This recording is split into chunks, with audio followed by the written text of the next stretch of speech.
the corner 2 laps in a row. One of them, he actually fell over. Our friend the Noof collected him, and they both landed up in a heap. But as we said, you got to be able to soldier on in the face of adversity in the sport, and right now doing that in a big way. And there was an interesting move. He squared off over that rut. That was cool. You can do that.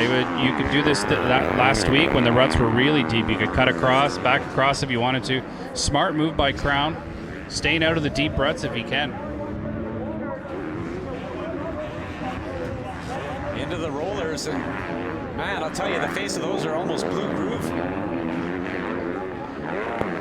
A couple of are hard, and then they get deep towards the end. But you gotta think that Pettis must have done something when he went through that deep rut.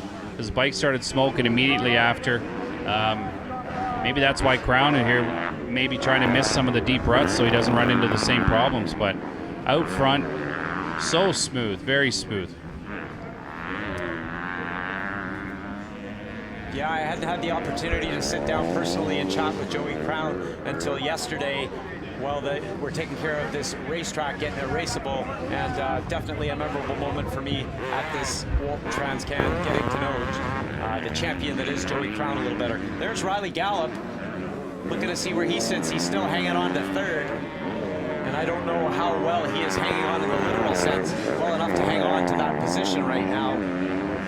Maybe the adrenaline's kicked in as it does with the racer, and it won't hurt till after the race. There's some style points for Joey Crown, knocking it off over that step down. Yellow flag there. There's a rider and a bike laying in the middle of the racetrack. That looks like a black and white FXR kit. Can't quite make it out from here, but I'm sure that rider's not too happy with the mistake that cost him that trip to the mat.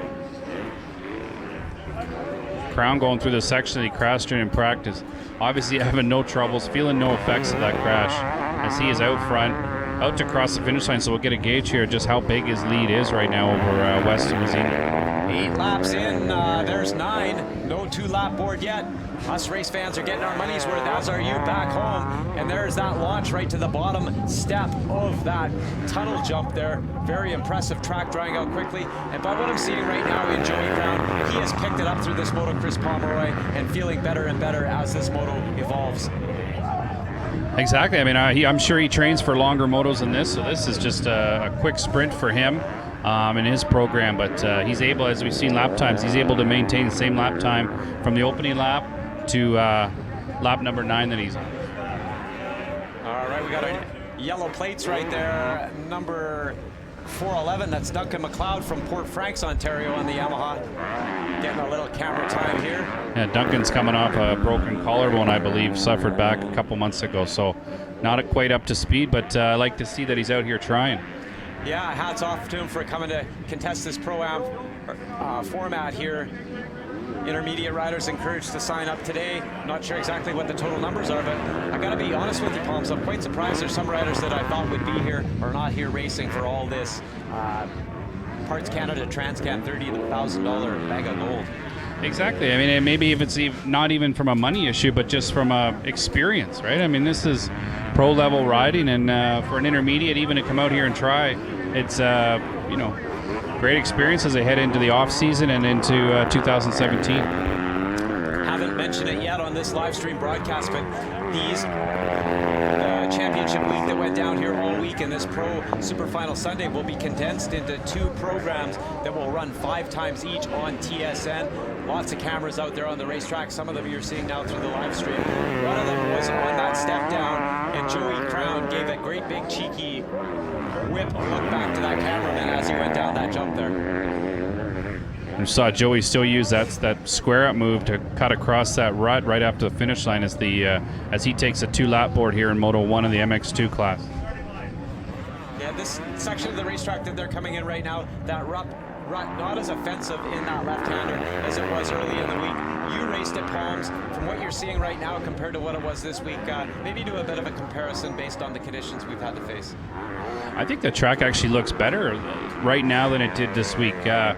This week with all that extra soil on top and with the rain on Tuesday, I mean, we got about 30 mils of rain on Thursday or Tuesday. The track was in incredible shape even after that rain, but it was soft all week. So now it looks like it has a little harder base, maybe not as many ruts, and definitely maybe a little better for racing. for battles.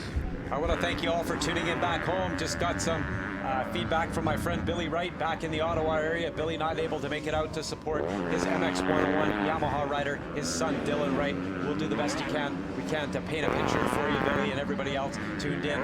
Right now, the picture as it is writing, number 59, Metamora, Michigan, Kawasaki Mounted Pro Circuit rider Joey Crown.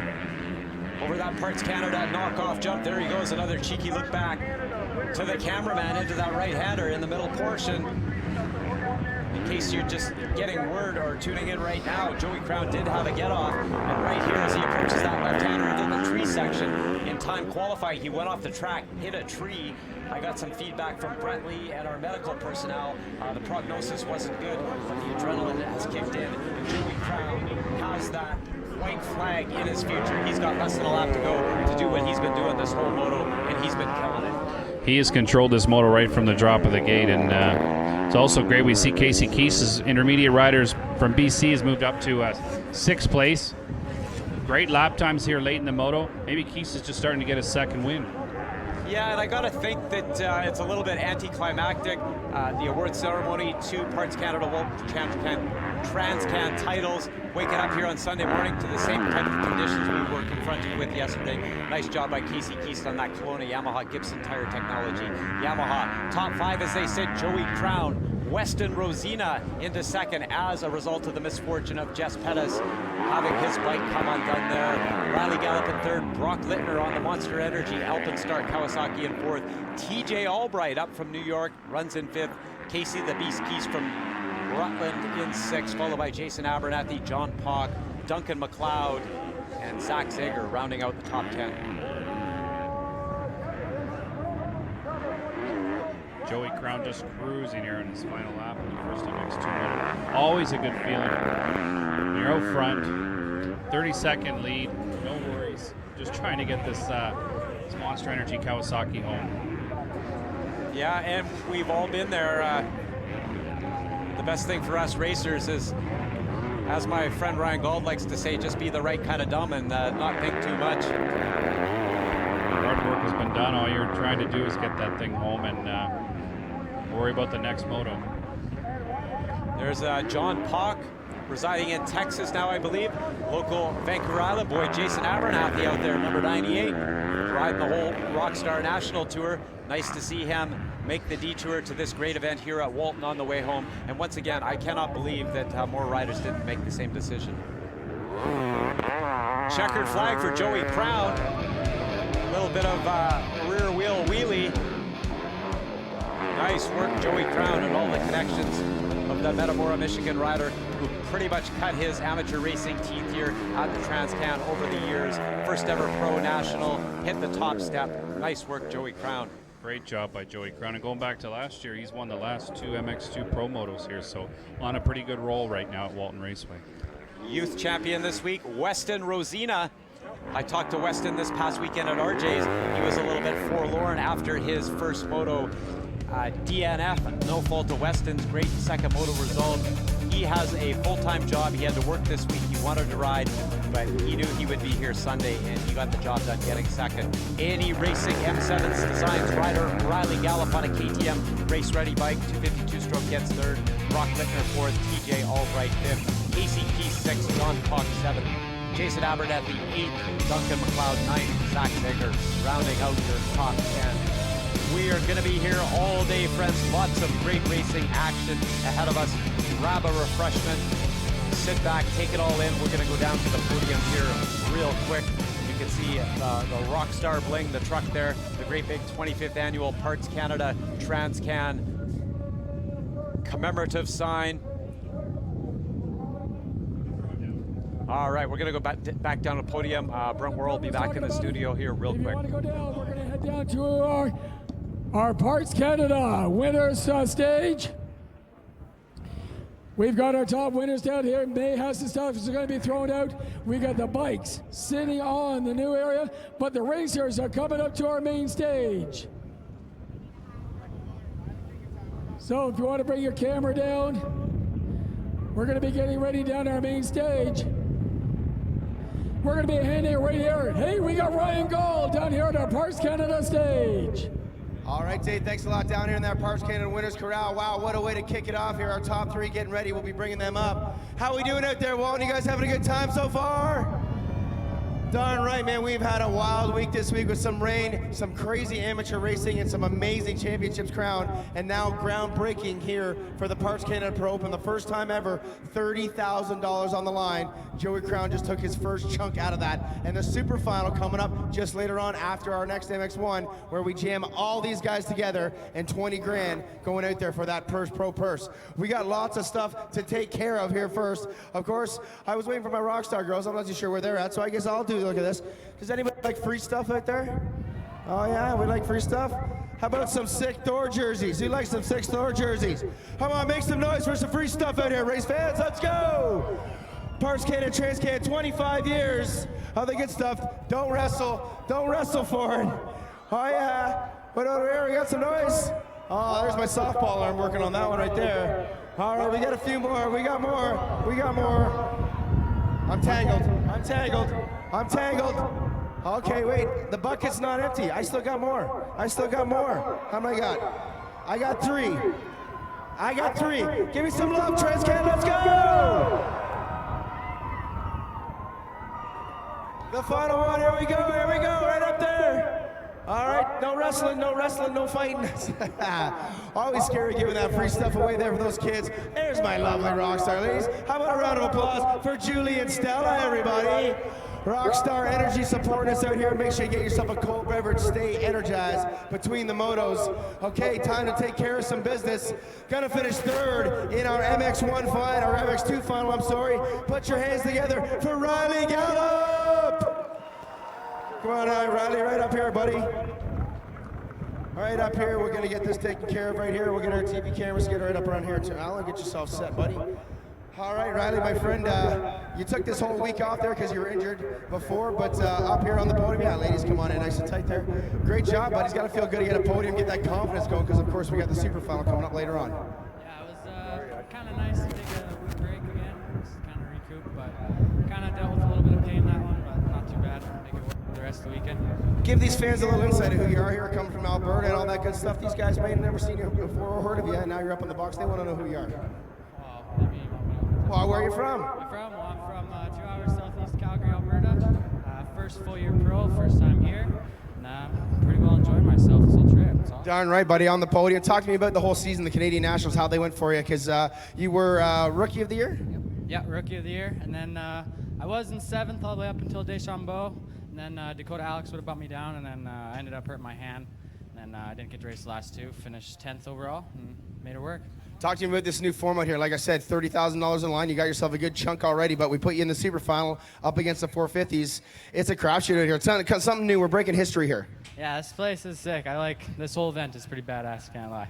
Love it, buddy. All right, let's give some love to those people that support you. Well, I'd like to start off with Jeff Thompson from Bird Dog Consulting, my dad, Grandpa, A&E Racing, and LTD Gear, and Gallup Agitators. Give it up right there. Third spot in the MX2 final, Mr. Riley Gallup. Great job up there. Don't go too far here, Riley. We'll do a podium at the end of it all there. You can come back up. All right, an awesome job out by this guy right here. His young brother rode all week long. Amazing in the 80s and the junior class. And out here, right here, his second spot. Make some love for Weston Rosina. Come on out here, Weston, buddy. Yes. Oh, yeah, buddy, on the podium, feeling good out there. Jess Pettis has a little bike issue, so a little luck on your side, I suppose, but you got to be in it to win it, as we always say. And talk to me with that moto right there, the track, and developing in, because it's been a crazy week. Your family's been here all week, and you got to watch your brother a little bit, and now we're here in the final day. Yeah, you know, I came here on Friday night, and the rain came, and it looked pretty bad. I wasn't sure if I was going to race. Last night, I was kind of unsure when I heard the rain. I'm not the greatest mud rider, so I was a bit worried. But you know what? The track is actually really good. It's coming together really well. The guys that are working on the track are doing a great job. You know, this is this is my first time on the podium as a pro, and I'm speechless. Well, you know what? You earned that, buddy. You had to get to move up through the ranks. You didn't get off to that great start. Started about 5th or so, made a couple passes. Talk to me about the format here. Something totally different. You get to race this race, and then we get you back in, and then jam you in with everybody, all the big bikes as well. So it's a crazy day ahead of you here. How do you kind of control yourself and handle it? Try to, you know, when I out there, I was charging after Jess, and I saw that he was having bike issues. And then once I saw his bike smoking, so I kept on pushing. I started catching him a little bit, and then I saw him just tip over in a turn, and his bike wasn't starting, so it was a little present for me. And then I had a little gap, so I started to relax and get ready for the next race, because I don't want to beat myself up. I want to be fresh and ready to go for the super main. And I'm gonna be out there on that 250 in the 450 class also, and it should be interesting. $20,000 on the line, bro. We're gonna dab it in there on some guys. We're gonna get aggressive. Oh, definitely. There's gonna be some aggressive passes going on. The track is really good. It's just it is really one-lined, and to make passes, it's gonna be really interesting. And at Rubbing's Racing, and I'm not afraid to get a little dirty, and I'm not afraid to get taken out either. It's you gotta you win some, you lose some, and it's gonna be an interesting last race. Hey, you got bills to pay, buddy. I know that. Let's give some love to all those people that support you. Yeah, I couldn't be here without my mom and dad, and my little brother for being a little prick sometimes and pushing me, and always trying to get in my way when I'm practicing. Tim Ford, the Farm Racing, Two Wheel Motorsports, C4 MX, Cowie Canada, Atlas Brace, Hinson, Fox, Impala Bicycles, SSS, and anyone I forgot, thank you so much. Give it up right there, second spot, Mr. Weston Rosine, everybody. Great job, Weston. Don't go too far. We'll bring you up on the podium here afterwards. And all right, we're kicking off. This is history. The first man, he'll get his name on the plaque, his name in the book, as the first rider to ever win the MX2 final. Here, before we get into that super final, please welcome to the stage, Michigan's own Mr. Joey Crown. Come on around here there, Joe. All right, but I don't think I'm used to you seeing you get the whole shot like that as well. You got up front and did your thing, dude, just cruising. Once again, you were here all week, so you got to see the track, whether that's an advantage or not. And though we did see you go down in practice there, so talk to me about that and kind of getting that head straight for Moto1. Oh yeah, practice did not go so well. I over there after the natural front end washed out and went about third gear, fourth gear pinned into a tree. And after that one, I really didn't think I was gonna race. I was sitting on the couch, icing my leg, and pretty depressed, and I really they had the 5-minute call, and I was like, well, I might as well go out there and give it a shot. And so I lined up in the line, and I knew the start was going to be important. So I ended up ripping the whole shot, which I was stoked on, and then I just went out there and I was just trying to have fun. And track was amazing compared to practice. It turned around quite a bit, and it was drying up really fast, and getting good. So hopefully this next one I can rip a start like that in it. Well, buddy, talking about for years, you come here as an amateur, race pro last year for the first time, and then now coming back here into this brand new format, throwing 20 grand at you in the super final. It's pretty wild. Does it get you excited now to get that gate drop? I mean, obviously the money's good, but to try something new and see a new format of racing. Oh yeah, for sure. Definitely mixes it up a little bit, and you got the 250 guys, and line up against the 450 guys. It makes it interesting, and I am a little down on bike, but no excuses. The biggest thing for me is going to be the start, and that's going to be so key. It's going to be difficult too, but I believe it can be done. So hopefully just get up a good launch and catch my shifts right, and then go from there and just have fun. That's the thing. When I'm having fun, I'm doing good. That moto had fun. Practice, I wasn't having fun, but no. So I just go out there, have fun, and just ride like Joey Crown rides, and should be a good end result. I like to hear it, buddy. All right, I know you got a great support staff. Let's give them some love. First and foremost, God love Lord Jesus Christ, my mom and dad and my sisters, Monster Energy Team Green Kawasaki for sticking with me for the tough and the good times, and hopefully continue on with them. But MCR Suspension, Pro Circuit, Thor Gear, Bell Helmets, Dunlop Tires, Rob Fox over there, Wiseco, Josh from GPF, Garnet Boots, Giant Bicycles, Marco and the whole Canelo family, can't forget them. Moto Park too, I was there for a few days, getting me a good tractor ride, and Clomax, and anyone else I forgot, I really appreciate it. Hopefully I'm up here in the Superman so I can talk some more. Give it up right there, your MX2 winner, Mr. Joey Crown. If I could get back to the stage, Joey, grab your top spot up there. Stella, I'll stick you at that side. Julie, I'll stick you on this side here. Riley Gallup and Weston Rosina back up to the stage as well. Here we go, folks, the very first Parts Canada Pro Open final here in the MX2. Your top three, Riley Gallup, Weston Rosina, and Joey Crown. Give us some love, everybody.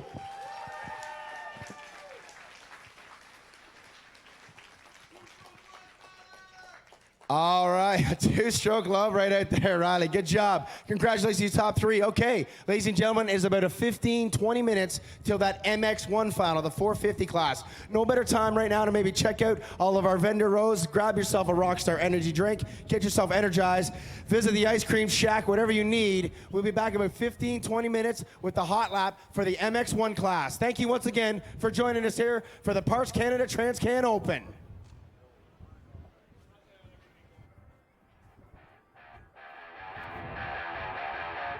Walton Raceway, the 25th annual Parts Canada Walton TransCan, culminating here on Sunday. This event usually all buttoned up by Saturday night, but that's different this year. The Walton crew hitting it out of the park with this first ever $30,000 pro added format first MX2 race in the books. Metamora, Michigan's Joey Crown. In case you weren't tuned in earlier, he had a setback in the form of a get-off in the new section around the trees before the finish line. I got word that he was not feeling 100%, but you wouldn't know it by his performance, winning that first MX1 qualifier. Weston Rosina, first ever podium appearance. You heard Weston say, it's my first pro appearance on the podium, and I am absolutely speechless. He said, nice work, Weston Rosina. Riley Gallup, third on that A&E Racing KTM 252 stroke from Brooks, Alberta. Brock Littner, who now resides in Summerland, BC, ripping it up on an Alpenstar Monster Energy Leading Edge Kawasaki, your fourth place rider.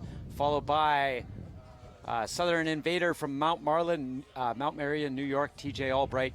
Casey Keast from Kelowna on a Kelowna Yamaha Gibson Tire Technology bike was 6th. John Pock 7th. Jason Abernethy 8th. Duncan McLeod was 9th. Zach Zeger in 10th. Taylor Arsenault 11th. Hayden Halstead, they've got him scored in 12th here. I'm not sure what happened to Hayden out there. He did finish 9 of the 12 laps the leader did. Jess Pettis, who ran in second early in the moto, had a mechanical issue. Jess will have to make it up later today. Lindsay Chandler finishes up 14th on the line in about 15 minutes time. MX1 combatants, and there are a lot of big guns here today. Some great racing left. Stay with us, friends. The live feed going to run here until late in the day, getting all the festivities in as much as possible. I am Brent Worrell in the broadcast trailer. We are streaming live here on the World Wide Web. This event will be condensed and broadcast on TSN on 5 different occasions, as will everything that happened this past week at the 25th annual Parts Canada Walton TransCan.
friends, we are back live at the 25th annual Parts Canada Walton TransCan here on what is something really cool and very new to the Canadian motocross scene. It is the Pro Super Final Sunday.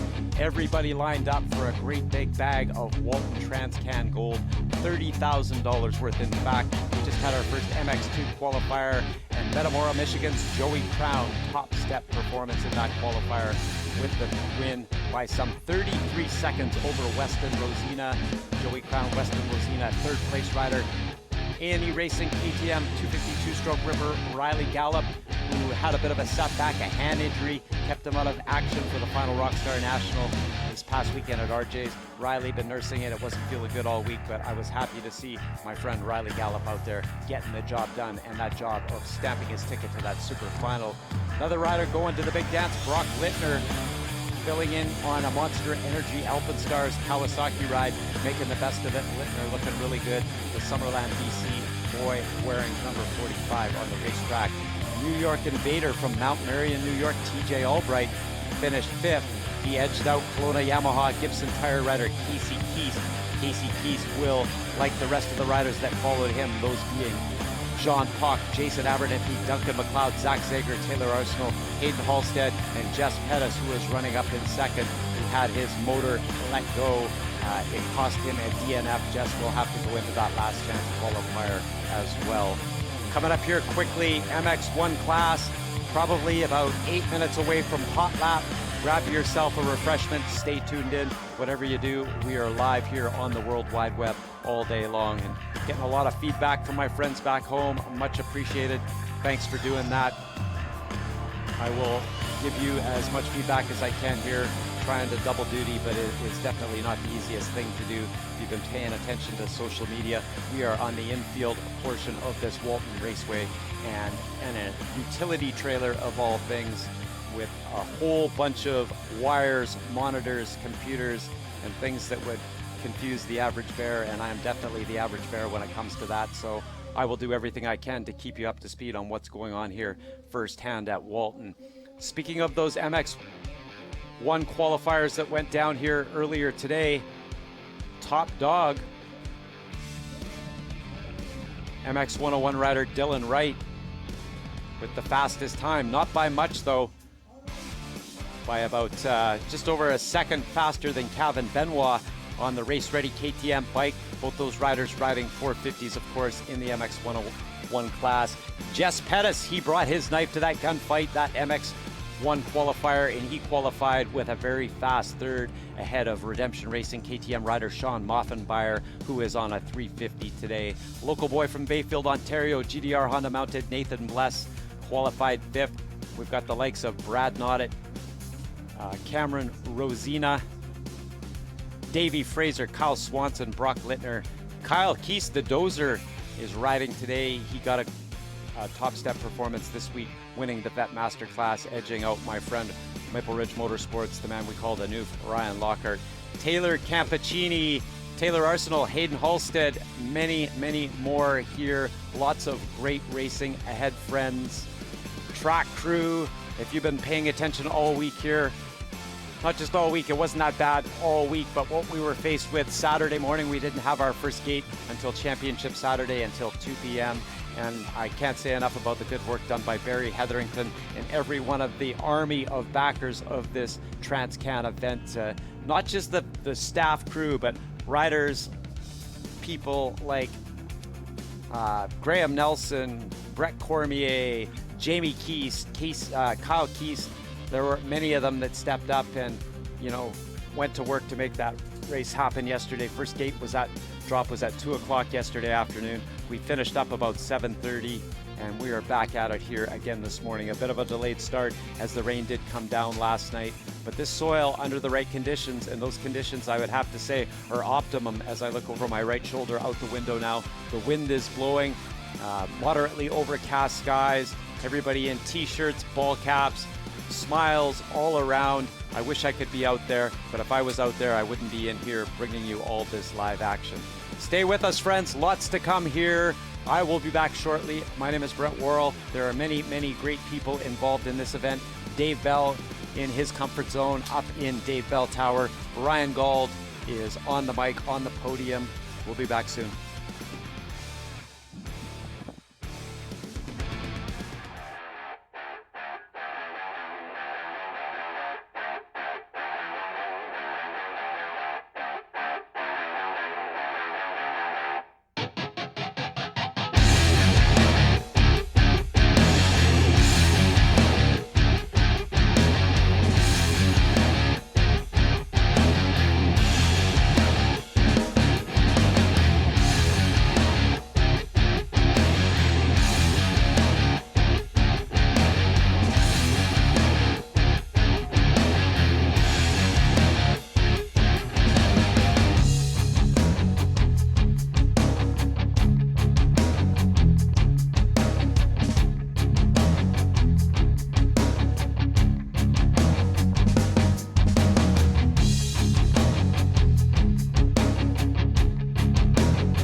All right, race fans, we are back live on Pro Sunday at this 25th annual Parts Canada Walton TransCan.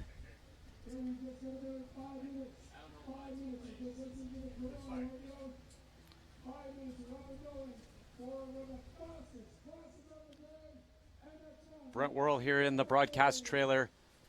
Riders on the line, track crew. Just been informed they're going to take a couple of minutes to clean up a few things there from that first MX2 qualifier. You're having a look in live time of the bottom of that Thor step down jump. Some puddles and some soft stuff on the side of the racetrack. Very important to stay within the parameters of the width of the track. You're not going to want to get stuck out there. We did see one rider in that MX2 class who was buried up to his seat. Hopefully they've got that motorcycle out by now. I'm sure they do. It was just a spot that you don't want to end up in, and there are quite a few of those spots. I was talking to the Sultan of Walton, Mr. Chris Lee, telling him we've got a couple of new Walton Great Lakes, and they are huge.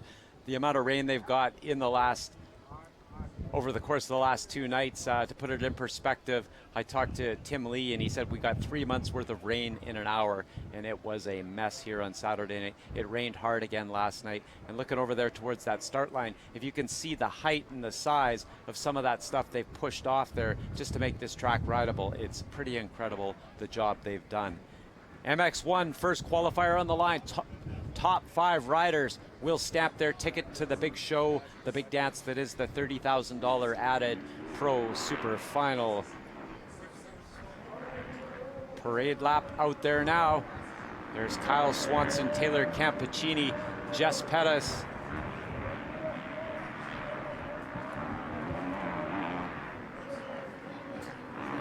Eric Jeffrey Campicini. There's Kevin Benoit, Canadian national number 3 in the MX1 class. Also going to ride for Team Canada's Motocross of Nations team. Courtney Lloyd here this weekend, or this week in fact, unveiling the official colors with the fundraisers. Lots of good items up for bids. I put up a signed Trey Kennard jersey that my friend Doug Wilson from Virginia Beach passed along to me. Big thanks to Doug, and thanks to him for letting me put that up there. Courtney informed me last night that these auctions were going to run till September 10th, so check it out. Canadian Team Canada Motocross of Nations page. You know how to get a hold of Courtney. Let's make this happen. When we came into the weekend here, they were still about $15,000 shy of their mark. Not a given that our team's going to go, so let's get behind them. Nathan Bless, Kyle Keast, and others. Check it out, the inside of that tight left-hand 180-degree corner. I was chatting with Palms earlier. I've seen a lot of great passes set up and executed right there that Sean Moffenmeyer is looking at now. Kevin Benoit circumnavigates the tight inside, as does Eric Jeffrey. Taylor Campicini, number 54 on the Kawasaki. I do not have a sheet of names in front of me. The best I can do is refresh the live timing after a lap here. You can do the same at home when you open up a couple of windows. Lots going on here. This 25th annual going to be condensed, broadcast on TSN, all the amateur action, 5 separate broadcasts. This event today, the Super Final Pro Sunday, also going to air as a half-hour program on TSN with 5 broadcasts coming up here real soon. Check your local listings for that. Keeping an eye on the hand that Mother Nature is playing out today here. It's getting a little bit darker under these overcast conditions. Had a look at the radar earlier, and it looks like we'll be good to go through the most of the day. The wind we can handle, that will continue to dry the surface out. Chris Lee just sat in beside me, and I'm not sure if that's just to get out of the wrath of everything that needs to be done and take a load off of those very weary legs, but good to see you, my friend. How was your night? I hate the sound of falling rain every night.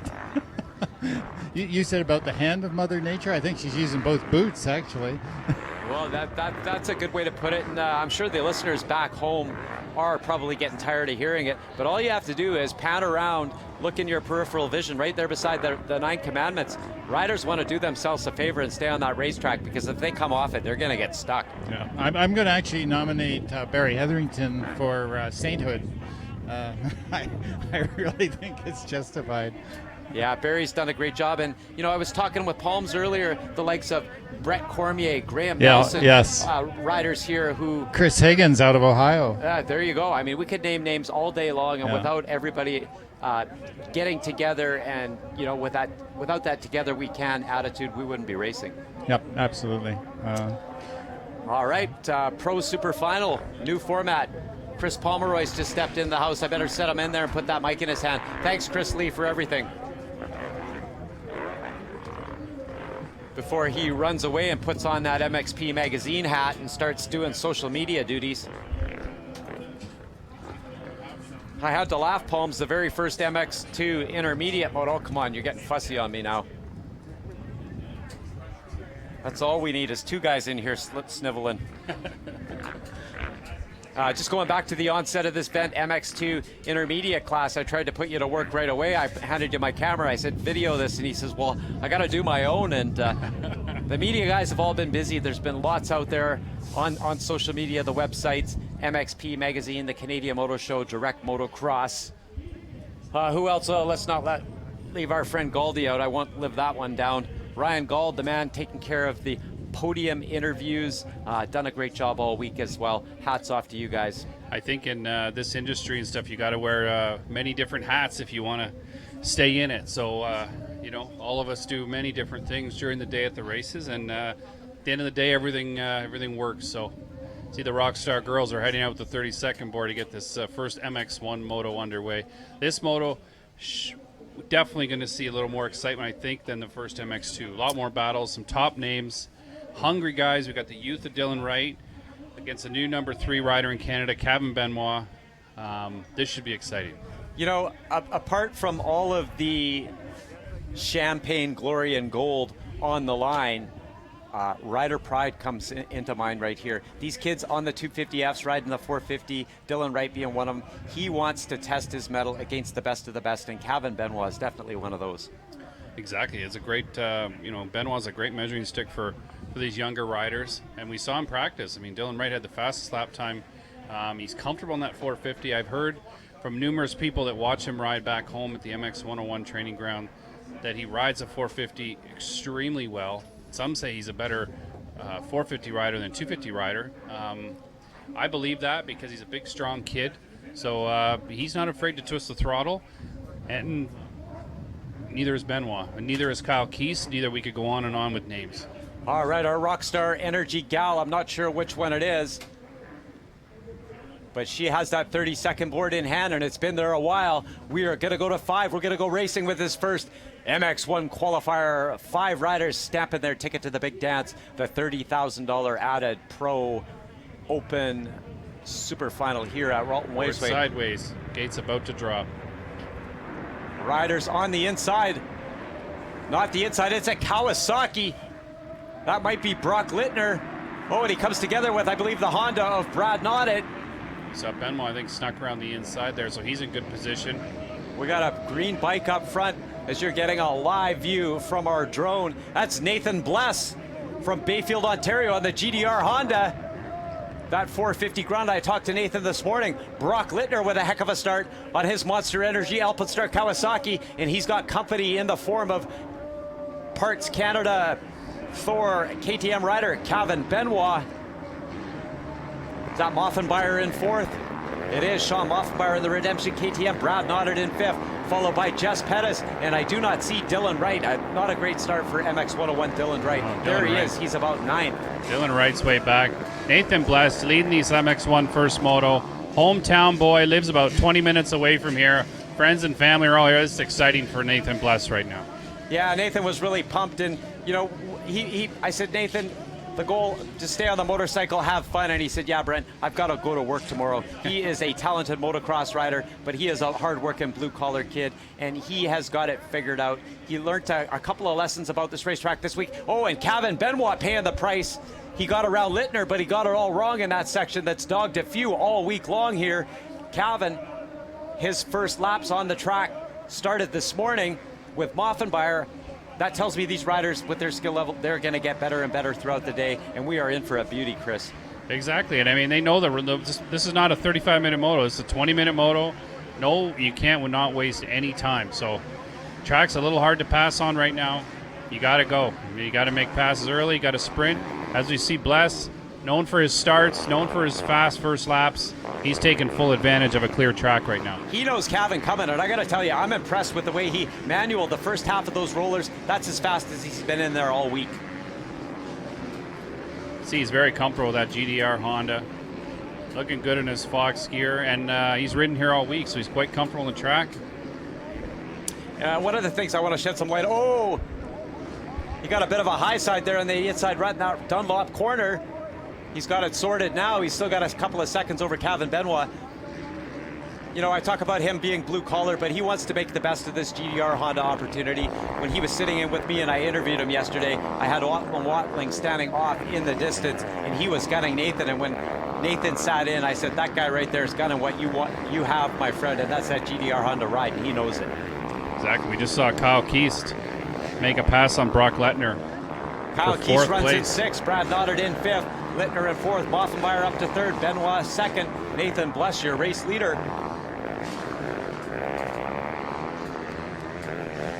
That 350 that KTM makes, I think that might be a pretty versatile and good weapon for Sean Moffenbauer.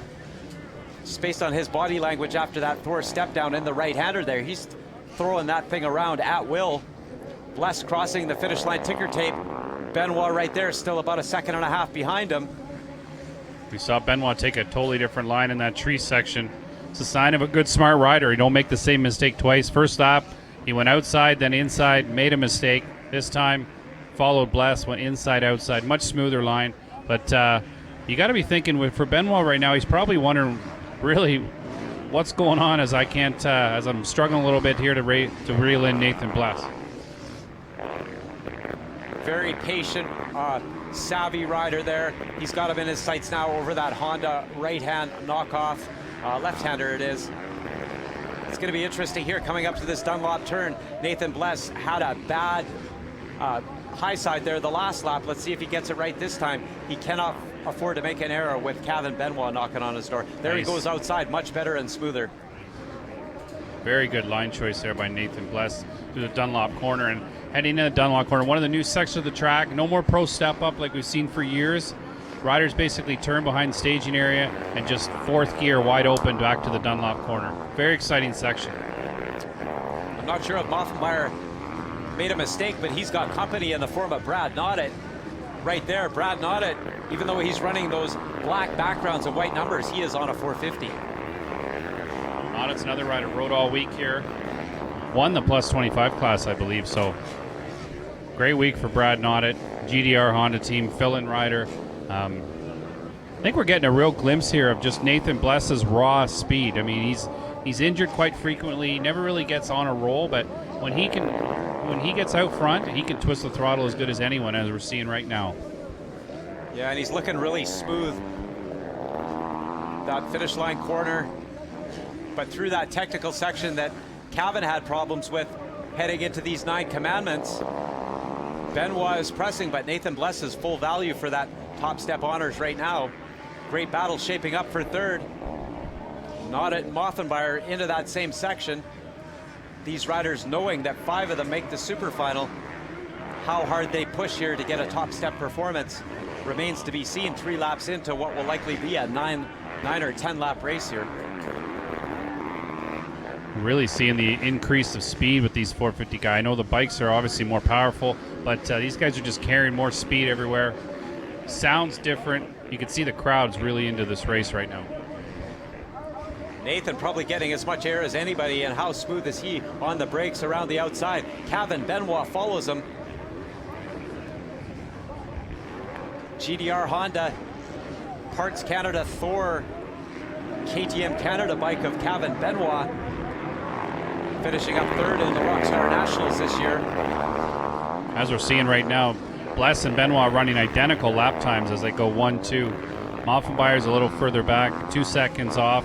Brad Noddet had a great lap that last time, 151. So just to throw, Calvin gets it wrong coming out of that left-hander there, right in the wheelhouse of his comfort zone. And Bless makes a big mistake on the outside. Benoit on the inside. He got cross-threaded and it almost bucked him over the bars, but he saved it. It's game on up front over that Parts Canada Walton TransCan Natural Double into that finish line switchback. Nathan having a look over his left shoulder. I never like to see that. And there's another mistake. New race leader, Kevin Benoit. Follow that guy. That's right. Follow the leader. A little bit of feedback here from the broadcast trailer. Benoit, that's accelerated his fire. Oh, that didn't look very comfortable either, did it? the last thing you want when you're Nathan Blesser, to make a little mistake, heart rate all of a sudden jumps up, you get tight, and Benoit, being the smart rider that he is, pounced right on it. And even though those riders like Sean Moffenbauer and Brad Noddet are in the moment, they can sense it instantly, and it sparks their drive as well. We're going to have a battle here for these top three steps before this one's over. Back we see Jess Pettis moved into 5th place, and that last lap around, Moffenbauer had the fastest lap time of the leaders, so he's getting comfortable on his KTM 350. One of the things we talked about for this super final, pitting the 450s against the 250, Joey Crown was 154 and change, I believe. Maybe a little bit more than that, but that 152, 2.54 of Kevin Benoit, that's the fastest lap we've seen all day. And these riders are definitely on the gas. See Bless trying to regroup here as Moffenbauer is starting to reel in the leaders. So Noddet runs in 4th.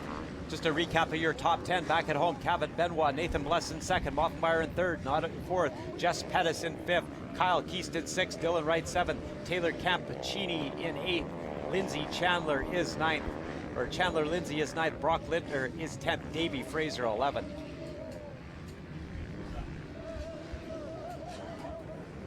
See a couple riders like Jess Pettis, Taylor Arsenal double classing today. Yeah, with this format, these riders looking to get in that super final, but they are awarded monetarily for their qualifying positions in these races right now, and the breakdown is very good. I believe it's about $350 or $400 for a first place finish, and it staggers down in very, very minimal increments, so there's a lot up for grabs for these guys. We see with that last lap time of Kevin Benoit, you can see him much more comfortable out front, not having to eat the roost off Nathan Bless's bike, and he goes into the 151 lap time. So Benoit's getting comfortable, and that's dangerous for his competition. Sean Moffenbauer throwing down a 151 and change. He was the second fastest man on the track that last lap around. We talked about it earlier, both those riders not riding here this week, maybe taking a little bit of time to get acclimated, not so much to the layout, but the soil, the traction, the ruts, and getting a feel for when they can gas it and when they have to back off. Out of that Dunlop right-hand sweeper corner, down into the gullies with the lead. Bless has got his hands full with Moffenbauer. Got a narrow 2-second advantage over third place rider Sean Moffenbauer. Nodded in fourth, Pettis in fifth, Kyle Keast in sixth. How about the Dozer? He rode solid all week. He rode solid all week, but if he doesn't get Jess Pettis here, he's going to the LCQ. Dylan Wright up to seventh. Not the start that he wanted on that 450. Maybe surprised him a little bit. Hasn't raced a 450 for a long time, especially in these tacky conditions. I'm guessing that start, how much that 450 hooked up, maybe surprised him a little bit, caused him to get a bad start. Yeah, starts are imperative here. You definitely need to be in the top five. We saw it. Dylan Wright runs in seventh right now, and he is right behind Keast. He hasn't found his way around yet, at least not that I can see anyway.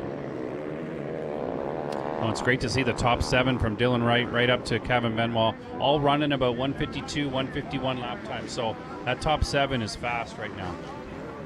Yeah, Dylan Wright with a 152 and a half. In view right now for you viewers back home. Into the right-hander, setting up the left-hander that goes into the 9 commandments. Nathan Bless, Sean Moffenbauer. There's race leader Kevin Benoit. Exercising a little bit of a caution, in my opinion, that last lap through there.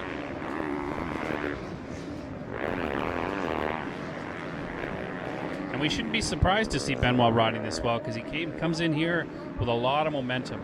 Won a national a couple weeks ago in Deschambault in front of his hometown fans. Finished third overall last weekend, third overall in the MX1 series.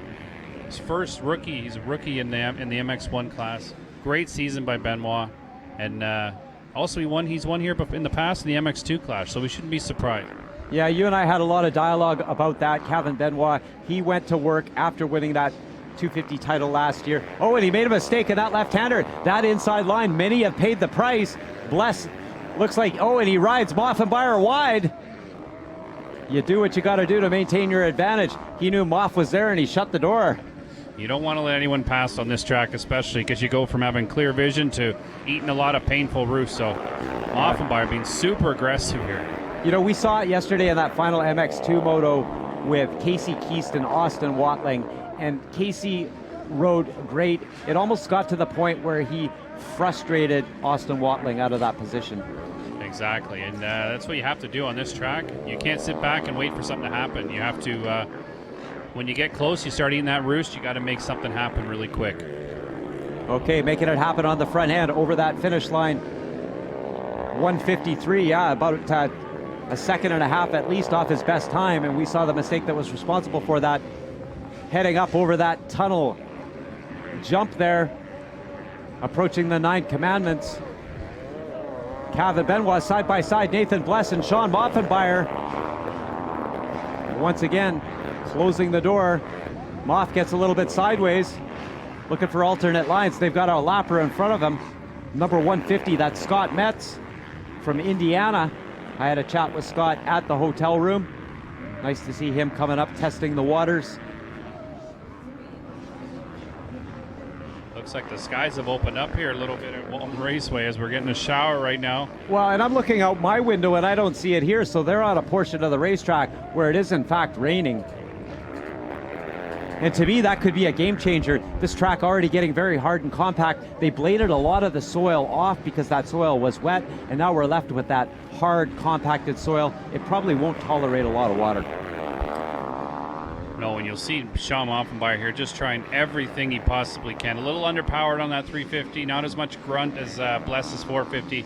He's having a little hard time accelerating on corners, but He was ready for Bless to run him wide. He actually squared up anticipating it. Over the step down, the Thor step down, Thor Parts Canada stepping up, helping the KTM racing team. Rider number 11, Quebec native Kevin Benoit. Oh, and Bless makes a mistake again. Moffenbauer into second. New second place rider, Redemption Racing's Sean Moffenbauer. great pass. Bless struggled that corner again. That's where he made the initial mistake when he was leading the race that allowed Benoit to close in. You know, and to Nathan Bless's defense, his only top level gate drop of the season this year at RJ's at the final round of the Rockstar Nationals. It takes a while. We're seeing it. We talked about our friend Ryan Lockhart, the new no top level competitive gate drops this year. Kyle Keith's getting the job done in the Vet Master class.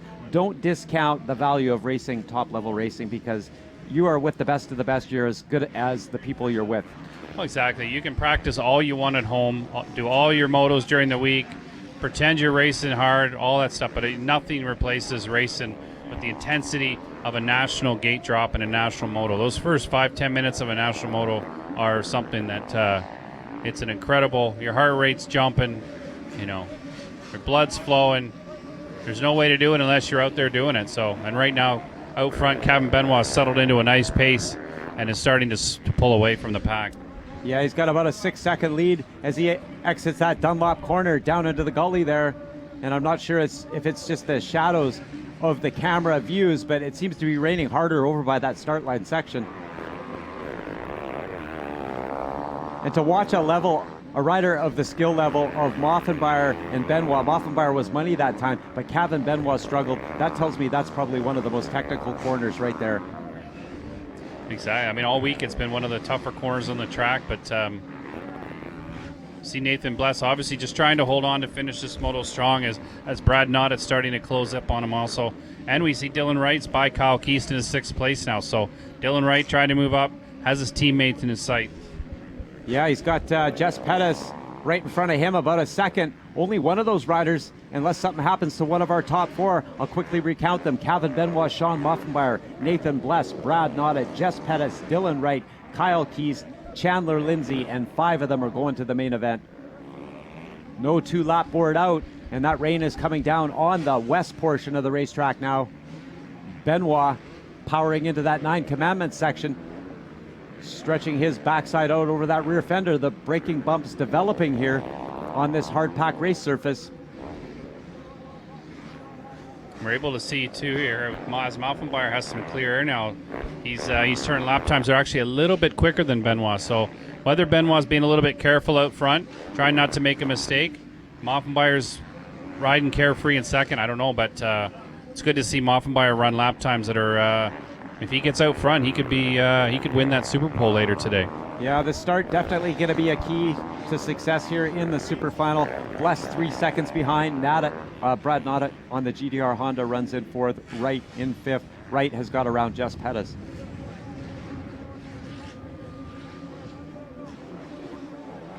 Nine laps in. I got to think we're going to see that 2-lap to go board out this next time around for our race leader on that Parts Canada Thor Atlas Race Technologies KTM.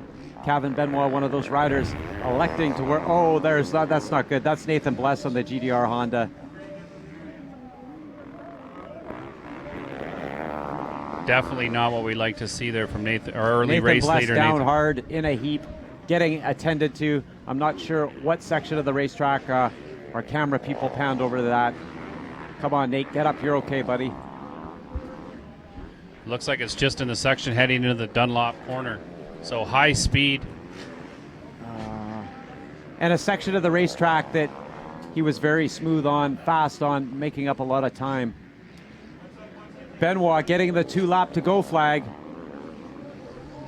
as the rain continues to come down here at the Lee Family Farm at this 25th annual Parts Canada Walton TransCan. Not phasing Kevin Benoit.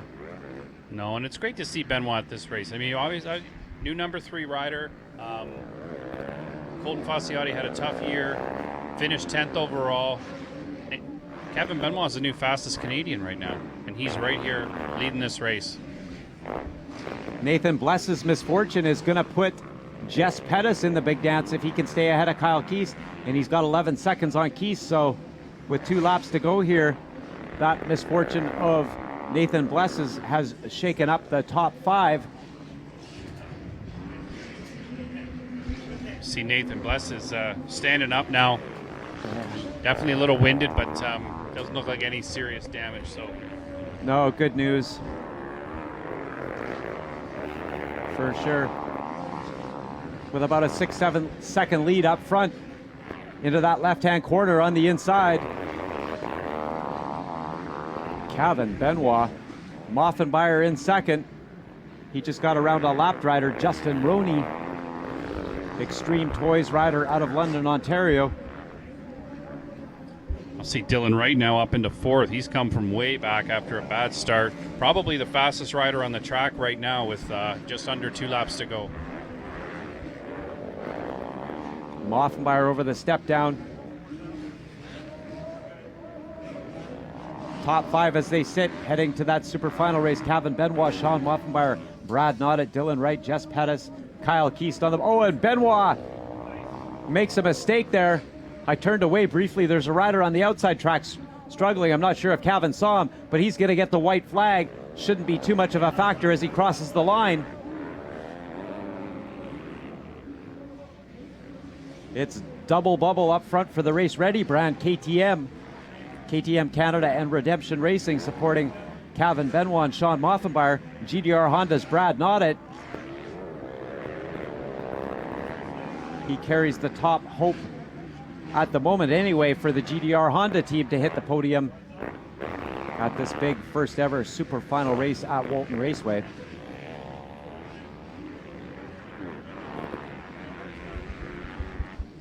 Thankfully, I'm not seeing those big raindrops we saw the previous lap. The last thing this track needs is more rain today, whether you're a fan or a rider or anyone. So Dylan Wright with some swagger through the end of those 9 commandments. I really like what I'm seeing there. Good body English from Dylan Wright. Yeah, we drove in from Goderich this morning, and there's a spot where we could get a mechanical advantage, and I could see as far as the eye could see to the north, south, the east, and the west. And the cells were very sporadic based on the radar that I've looked at on the weather network and whatnot. I think we'll get this day in without too much rain. yeah, that's the forecast. It's kind of a maybe it rains, maybe it doesn't. No one really seems to know, but if the showers do come, I don't think they're going to be too significant. So Benoit, beautiful style for that step up, or step down rather. Really smooth. He's got a lap rider in front of him. I'm not sure who that is. That might be Taylor Campicini. Where's Taylor running right now? Taylor's in 10th. I don't think it's Taylor. And I can tell you from racing this week, that section after the natural double is one of the funnest sections on this track. You land, turn a little bit left, and then get on the gas, and you race back to the woods and stuff. A lot of fun here. There it is. MX1 qualifier to Kevin Benoit. Canadian National number 3 KTM Canada rider will be lined up in the super final here this afternoon. Second place rider Sean Moffenbauer 6 seconds behind, followed in third by Brad Noddet. Dylan Wright's going to get 4th. MX 101 Yamaha Jess Pettis 5th. And other than a little bit of challenge from Nathan Bless early on, that looked pretty much like a walk in the park for Kevin Benoit, wouldn't you say? Yeah, after what I've seen in the MX2 and MX1 class, unless somebody else can get a better start and make him work for it. Saw Dylan Wright turn a real fast lap time there at the end as he was trying to catch Brad Noddet for 3rd place. But fastest lap of the final lap, and I saw the writing on the wall for that as he manualed through those 9 commandments as strongly and confidently as he did the whole moto. Look at that crowd gathering at the podium.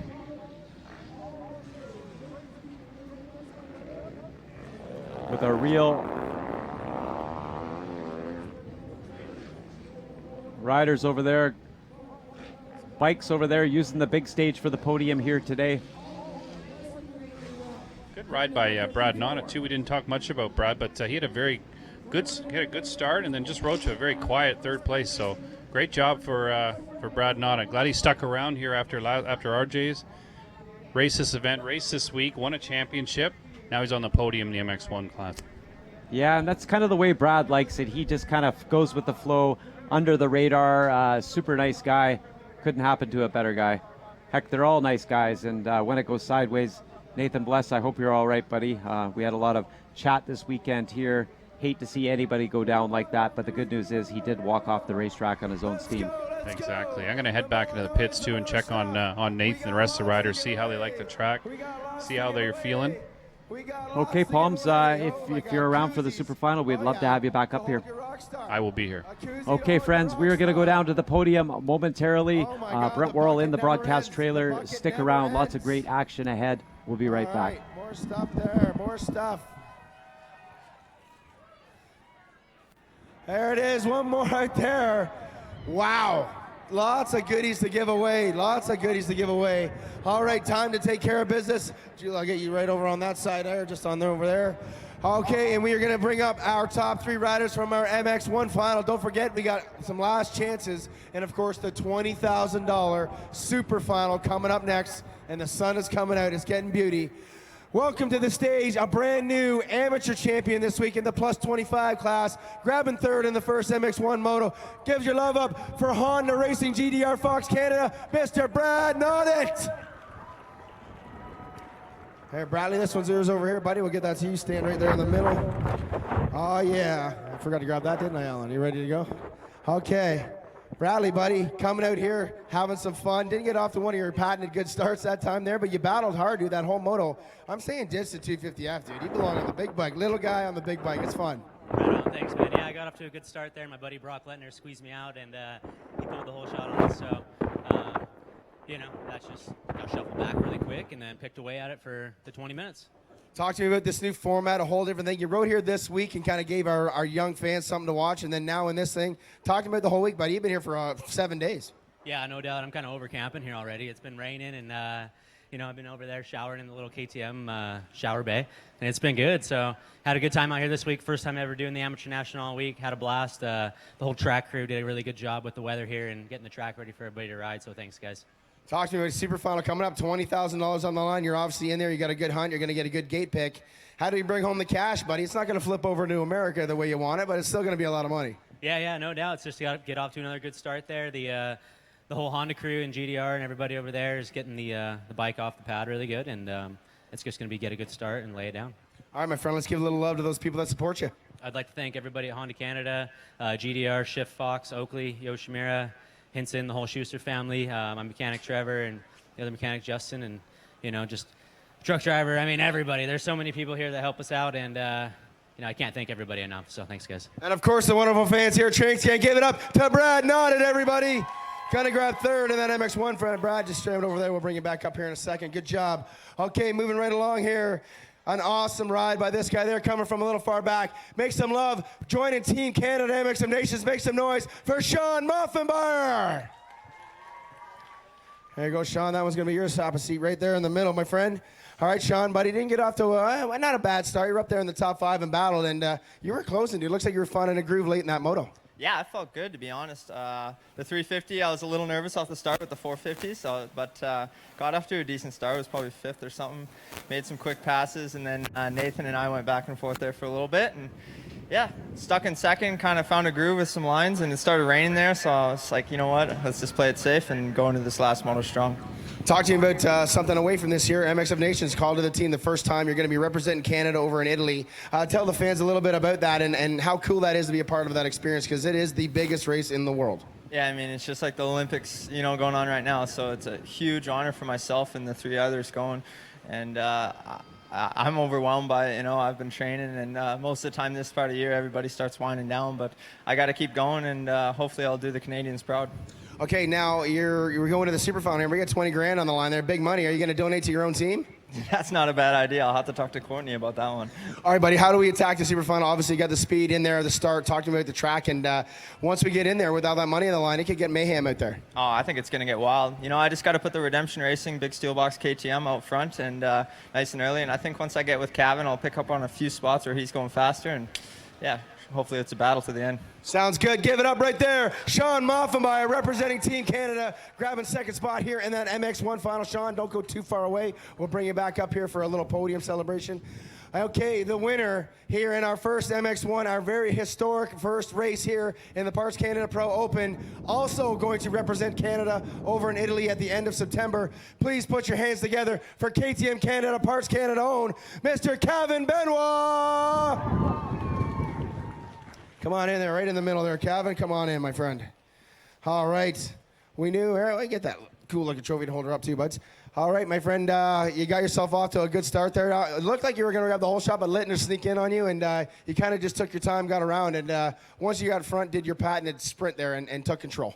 Yeah, my start was not the best. It hooked really good off the start, actually, and I kind of wheelied, and yeah, so made a couple passes in the first couple corners, and then Nathan was going for it in the beginning. He was going pretty fast. Got to give it up to him. He was pretty fast out there, and then I was just trying to find my groove. I mean, this track here, I feel the more you ride it, the more comfortable you get on it. And yeah, I mean, at the end, I was getting a bit more comfortable, and it was just a solid moto, and capitalized on his mistake and took the win. So let's talk about just like Sean representing Team Canada. In a month's time, you're going down to Italy there, buddy. Represent. This will be your fourth time, I believe, third time going, and got to be awesome again. Obviously, well deserved. You've had a great summer, man, and you earned that spot, and it's going to be fun going. Yeah, for sure. I was really happy when there was a team put together this year, and got to thank Courtney Lord for putting the team together and picking me to ride the MX1 class, and looking forward to it, especially on the big bike. I feel really good this year on it, and looking forward. All right, my friend, $20,000 on the line coming into our super final. Big paycheck today. You're kind of used to these growing up in the Quebec, those arena crosses, that big stab at the monies. How do we attack this? This isn't something new for you. You know how to go out there and get fast. How do we make it happen and bring home the cake? Basically just like that moto, I'll try to stay on two wheels and get a good start, and we'll see. Hopefully I can be on the top again. All right, buddy, let's give them sponsors a run now. Give them some love. Yeah, I would like to thank my team, KTM Canada, Thor, Parts Canada, Dunlop Towers, FMF, Rick Luce, Marin Bikes, Atlas Brace, Oakley, CTI, Rhino Power. There's a bunch of other sponsors. Factory Connection Suspension. My mechanic Matt is working like really hard every weekend, and just everybody that is cheering for me, thank you. Give it up right there, your MX final winner. That's Kevin Benoit. Kevin, grab that top of the spot. We'll get Sean and Brad back up here to surround you, and the lovely ladies picking a side. Good stuff there. All right, the very first ever MX1 Parts Canada Pro Open finale. Your top three, Brad Noddick, Sean Moffenmeyer, and the winner, Mr. Kevin Benoit. Give them some love out there, race fans. Great job by all these guys putting on a show out here at the end of the Parts Canada TransCan.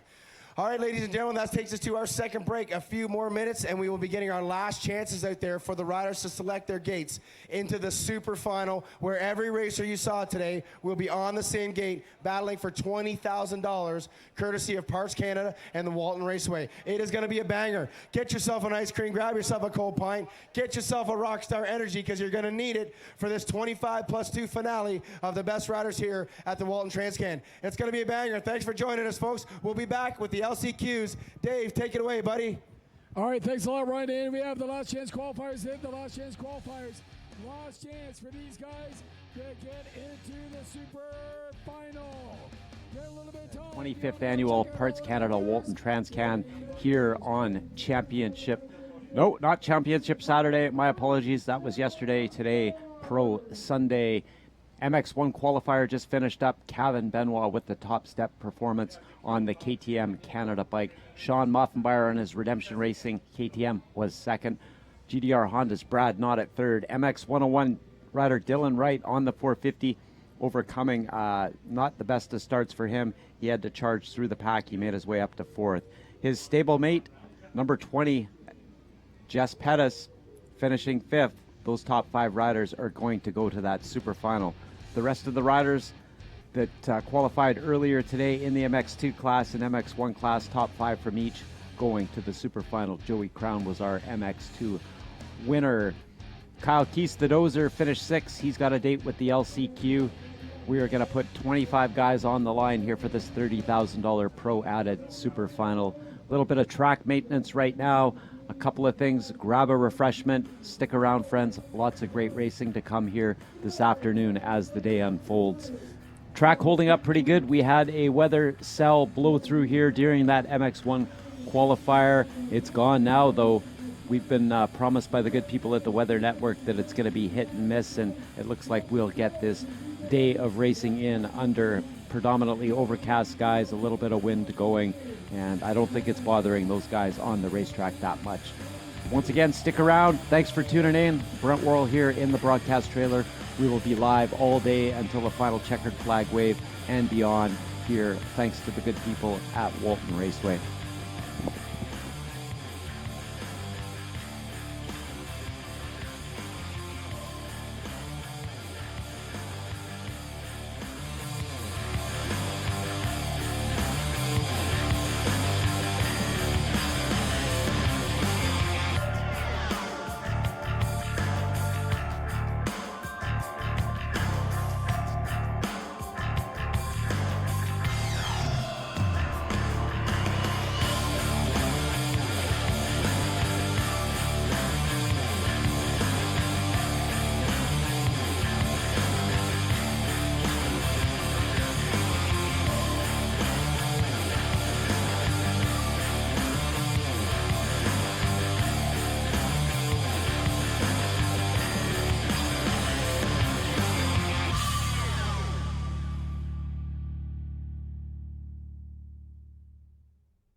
were together last year, so it's like a reunion out here, and it's the 25th anniversary at Walton Raceway. You come up all the way from Ohio for this event, don't you? Yeah, no, we look forward to it every year. It's a little bit change of pace for us compared to some of the other events that we go to, a little more high-strung, a little more bigger event, but for us, we like coming up here and checking out what everybody's doing up north and have a good time and check out some good racing. And what are you doing right now with anything new within the tire world? We have a name change. Our MX-32 is now called the MX-3S. It's just a name change. We had to do that for legal reasons, but other than that, everything's the same exact tire, just a new name, but we're here promoting that, checking out some racing, see if we can pick up some guys for some sponsorship and supporting our other riders, and then any technical support or questions or tire fitment or tire sales, we're here to help everybody out. With the same awesome Dunlop tires. Yeah, we're excited. It's been out there winning races already, and we're looking forward to seeing on Sunday to see who's out there winning. We won the championship last year, and looking forward to see who's also going to win our Dunlop Silver Tire Award, which is our outstanding mini rider. So we're going to be excited about seeing that and hanging out for the awards. And are you cheering on any rider in particular? I have a couple riders here from the States that we brought up to come and see and race, so I'm rooting for them, but to see how they do. And they had some good motos, but there's a lot of fast Canadians up here too, so it's cool to see how they stack up. Aren't you safe? You wouldn't even name drop in there, would you? Yeah, I got to be careful. Yeah, excellent. Well, thanks for your time. And you know what? If you need tires, Rob's the guy to see. Dunlop Tire right here. All right, friends, some breaking developments here. I am in charge of broadcast and not the weather, but we have a system coming at us in a big way. I've just been informed by the Walton TransCan brass that we are going to eliminate the last chance qualifiers. All riders will be entitled to a gate pick, gate drop on this Pro Open Super Final 2:30. Gate will drop on the Pro Open Super Final at 2:30. Another torrential downpour is on its way. It's already started, in fact. So don't go away, friends. We'll be right back with the gate drop parade lap on the Super Final here momentarily.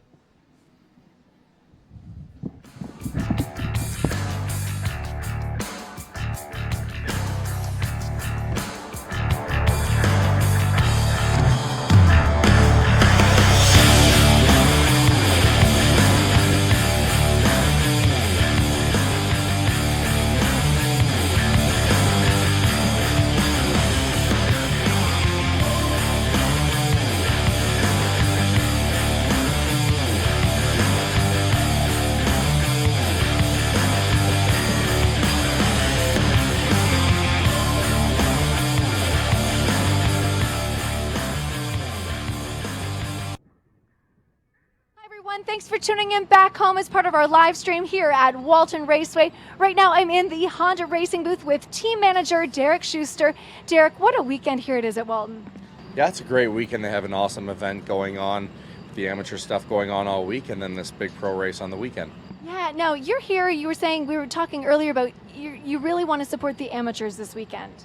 Yeah, we're here all week. We're supporting them, giving them tech support, helping them with service, helping them get through the week. Something cool that we can do to kind of get back to amateurs with our mechanics in the background here, helping out just servicing bikes and just helping them with any little issues that they might run into through the week before our racers race. And are you cheering for anyone in particular? I mean, we're cheering for all the Honda guys out there. We want to see them have a great week, and again, that's why we're kind of here. If they're running into issues, we don't want them to feel like they're left out on their own and aren't able to fix the issue on their own. So we have the professionals here to help them take care of that. Awesome. And now I call this the Honda Racing booth, but the official title is, if I can get this right, Honda Canada GDR Fox Racing? That is correct. Yes, that's the team name. That is a mouthful. Where did this all come from? What does it represent? Well, Honda Canada is obviously our title sponsor, and they do a lot for the team. And GDR stands for Go for Dunes Racing, and Fox is another big supporter of our team. So, yeah, that's the official team name. Fabulous. Well, it has been a great weekend here, and we are kind of getting right down to that finish line, right? It's all about the big Pro Open. And again, for the Pro Open, you've got racers in this big. There's a lot of money at stake here. For sure, there's a ton of money at stake, and that's why we have our own team here racing as well this weekend. We obviously want to get those guys competing for that money and the big prize. Awesome. Well, we're going to head back to the track, see what action awaits us out there. And again, thanks, Derek. Have a great weekend. Thank you very much.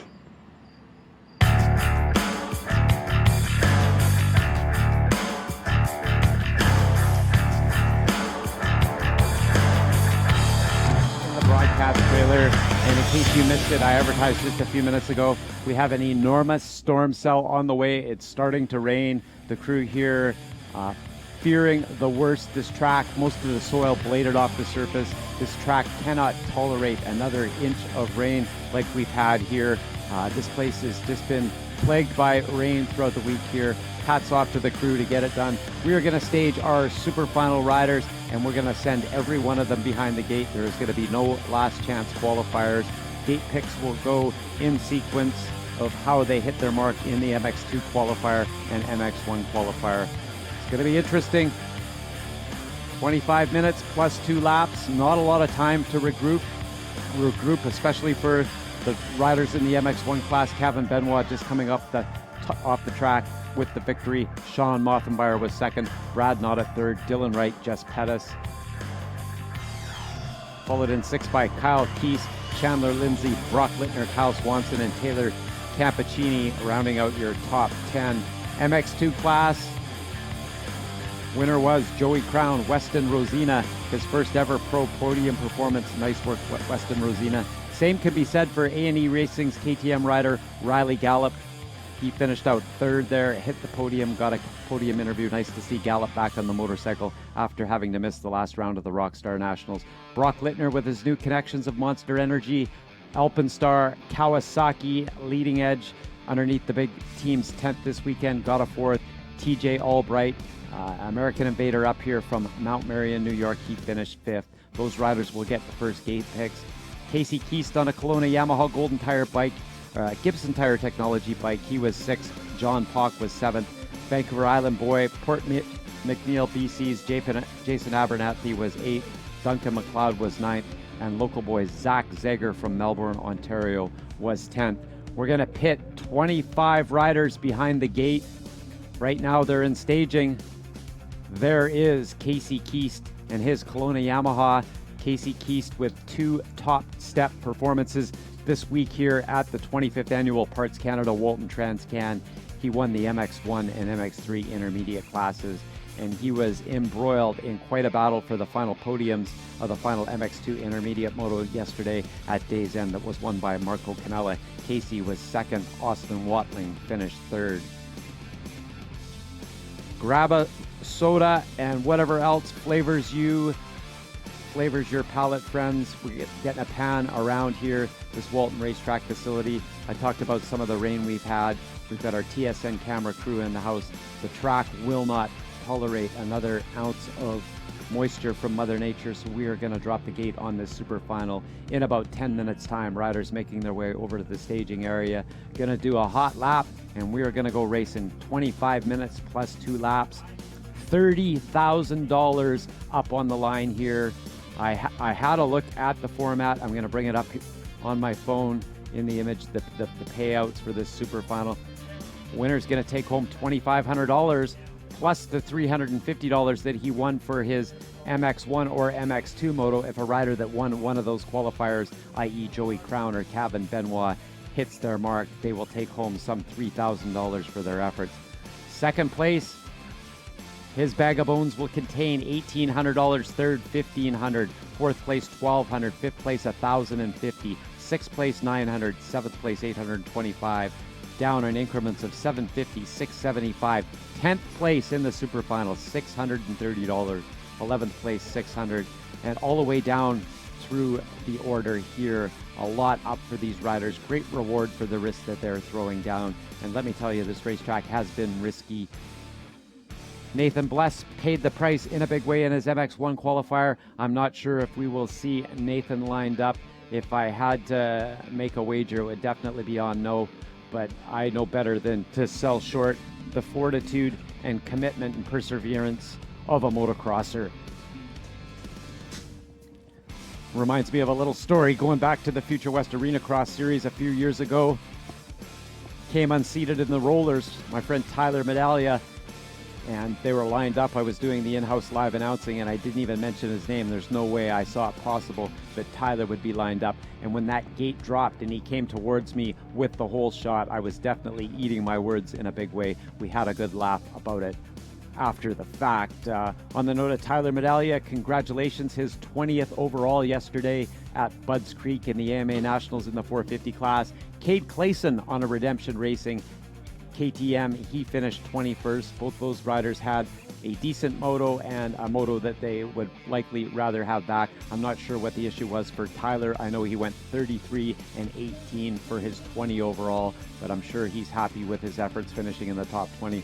We're getting a great look from our drone. I actually had the honor of piloting that drone around here yesterday to look at some of the damage that was done by Mother Nature from the unleashing overnight Friday night. For all intents and purposes, though, the track crew got the job done. The track crew had some help with a lot of locals stepping up, the likes of Graham Nelson, Brett Cormier, and many others operating the equipment and helping this track get this track raceable. I'm not sure how anxious the riders are to get over. There's another great look at some of the new lakes of Walton. Those ones at the top there of that gully, not near as big as they were, but there's a prime example of what we're up against with the way they're pushing that mud off the track in preparation for this moto.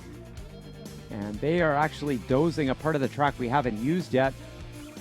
Okay, that feed is from earlier today. There we go. We're looping a feed right now, so that's what we're seeing. We're getting a look at some of the work that they had to do to drain off what we got dealt from last night. And the night before Friday night, it was a lot worse. Once again, it was pretty much one of the motocross feel-good stories of the year to finish up the way we finished up here, this 25th annual on Championship Saturday. I do not have an official sponsor list, but I've got the official 25th annual Parts Canada celebration of motocross, the Grand National Championship program in front of me.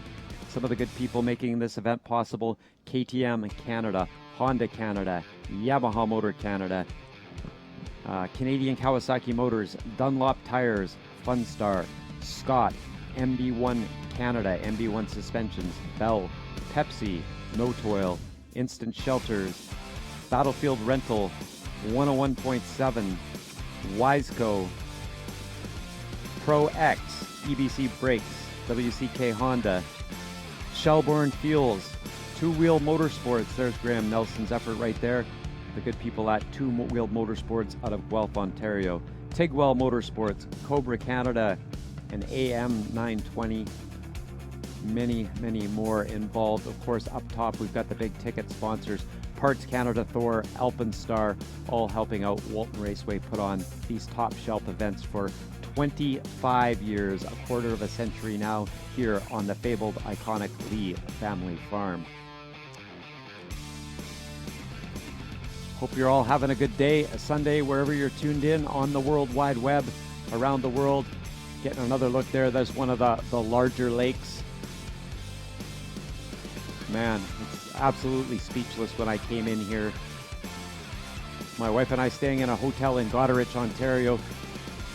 Friday night, we left the track early. It had started to rain. We drove through some better weather. I was in bed at 9 o'clock, woke up in the morning. I could tell it had rained overnight, but I had no idea until I rolled through the gate and talked to Judy Lee, and the look on her face and everybody shaking their heads, not knowing that we were going to be able to actually have a race yesterday. But the show did go on. As I like to say, the show rolls on, kind of my motto with my Canadian Moto Show effort. And I'm super happy that everybody stuck with the plan and got the job done.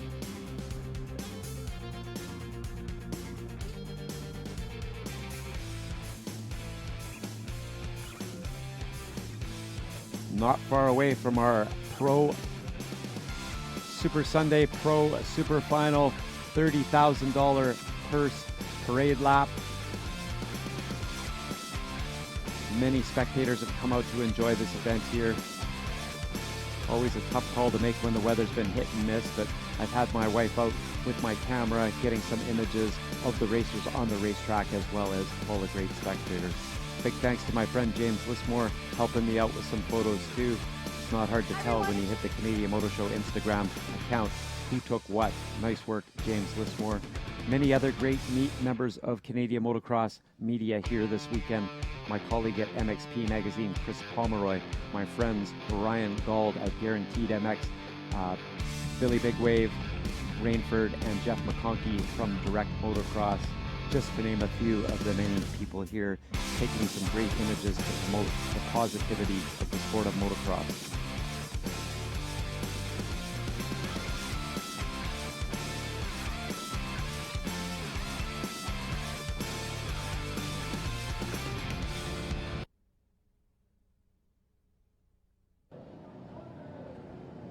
Hi everyone, it's Melissa Shank with you, and we're taking a little bit of a break from the tracks.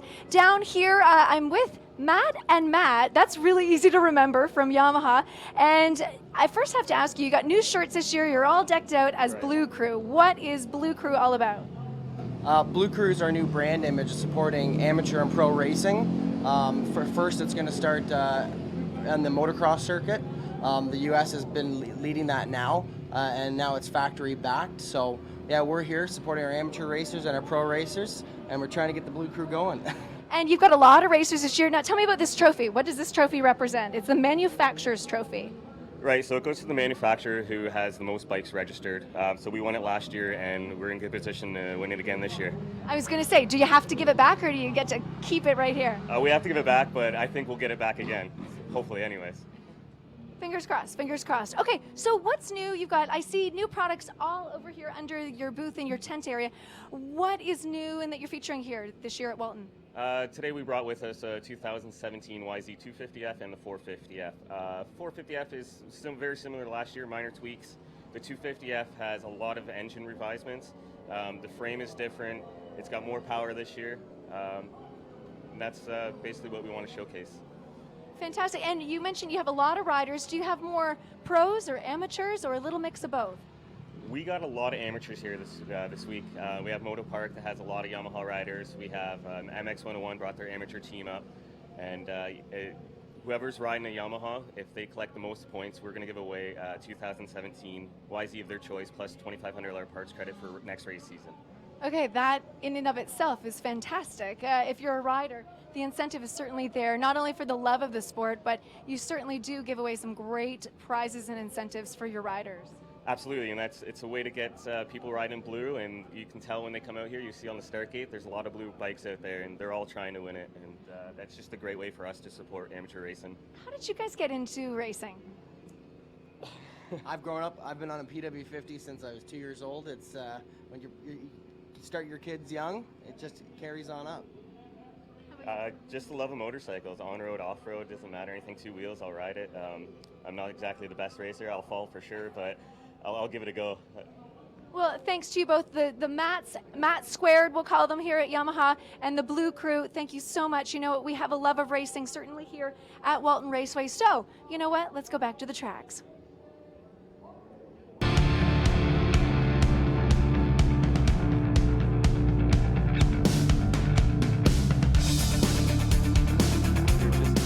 Wherever you are, thanks for tuning in. Get you up to speed on what's going on here today. We've had an MX1 and MX2 qualifier. The MX2 qualifier won by Joey Crown from Metamora, Michigan. Joey Crown winning a Pro National Moto here last year. He hit the top step in the MX2 qualifier. Weston Rosina was second, followed by Riley Gallup in third. Our MX1 qualifier top three, Kevin Benoit, Sean Moffenbauer, and GDR Honda mounted Brad Noddet. We have another weather cell system coming in. Apparently we are supposed to get hit very, very hard once again. All you need to do, if you don't know what's happened here, is just look around the racetrack. You can tell by some of the dirt that's piled up, the soil, some of the giant lakes that have accumulated in the infield in the lower portions and pretty much all over this racetrack. This track will not tolerate another drop of rain. So on that note, there will be no last chance qualifier. We're going to send them all to the gate. Every single pro rider that signed up here, we're going to sandwich them in behind those start gates by that TransCan Wall of Giants sign. That gate's going to drop for 25 minutes plus 2 laps, all in quest of this Walton TransCan bag of gold on the line. That bag of gold weighing $30,000 worth. The lion's share being $2,500 for first place in that moto. Also, these riders being financially compensated for their qualifier positions. And I read the breakdown earlier. The breakdown is very, very encouraging for these riders to make some sizable reward for the risk that they're throwing down on the motocross track. Speaking of risks, my friend Nathan Bless on the GDR Honda, he had quite a get-off over in the east section of the racetrack heading into the Dunlop turn. I'm not sure if we'll see Nathan Bless on the line. He did eventually walk off the track under his own steam. Big bummer, buddy. Get well quick. MX1 combatants as they finished in that qualifier: Kevin Benoit, Sean Moffenbauer, Brad Noddet, Dylan Wright on the MX 101 Yamaha 450. A terrible start for Dylan. He charged up to fourth. That will allow him a better gate pick, and those highly coveted inside gate picks have been money here at the TransCan. The simple geometry of the fact that the furthest distance between 2 points comes from the outside, those increments being decreased considerably as you inch toward the inside. In fact, yesterday on Championship Saturday for the amateurs, almost every hole shot came from the far inside gate pick. Brad Noddet, Dylan Wright, Jess Pettis, Kyle Keast, the Dozer, who's had an outstanding week here at the TransCan. Chandler Lindsay, Brock Littner, Kyle Swanson, Taylor Campacini, Davey Fraser, Weston Rosina, Eric Jeffrey, Josh Mans, Justin Roney, Taylor Arsenault, John Pock, Jay Burke. I didn't see Jay Burke out there, but I got his name up here. My apologies, buddy. Jay Burke had a great week here riding the plus 25 and Betmaster class.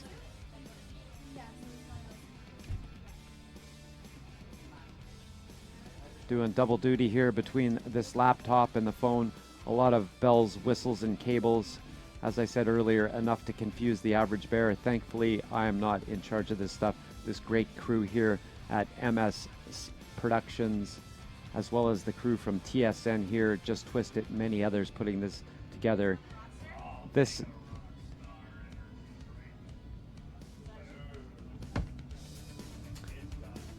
event here will be broadcast on TSN 5 times 2, and by that I mean it's going to be Championship Saturday for the amateurs. We'll have a full broadcast on TSN. It will air 5 times, and this Pro Final Sunday as well.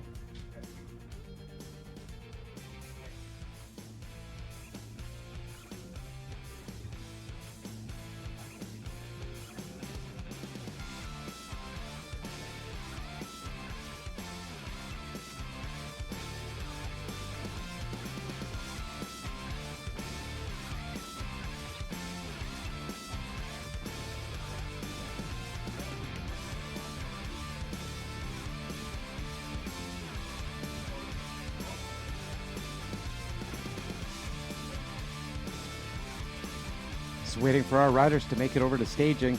Not a lot of time for these guys to recoup their mechanics, to get their bikes prepped and fueled up, get some of that mud off, refueled, goggles and tear-offs, a necessity here for sure. One of the issues with this track that normally develops those deep ruts.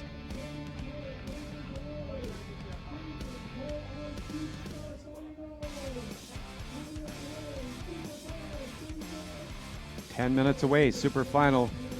Just getting the call from in-house announcer Dave Bell. As you look on your monitor there, back at home, tuned into this live broadcast, that shot taken right below Dave's perch, Dave Bell Tower. That is the Thor step-down jump. Rounding that right-hand corner, riders look into the face of the iconic Parts Canada Walton Natural Double.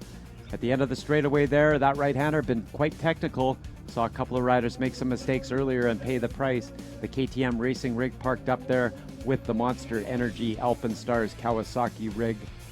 Lots of fast riders in attendance here. Great way to finish up the outdoor season at the top level. Anyway, Amateur Nationals. I was at the Western Canadian Amateur National in Raymond, Alberta. Deschambault had an Eastern Canadian Amateur National. But this Parts Canada Walton TransCan, the granddaddy of them all, the Grand National Championship. Lots of stock put into the results and the achievements of the riders coming out of this event here. This event officially called the Walton TransCan for 25 years on the Lee family farm.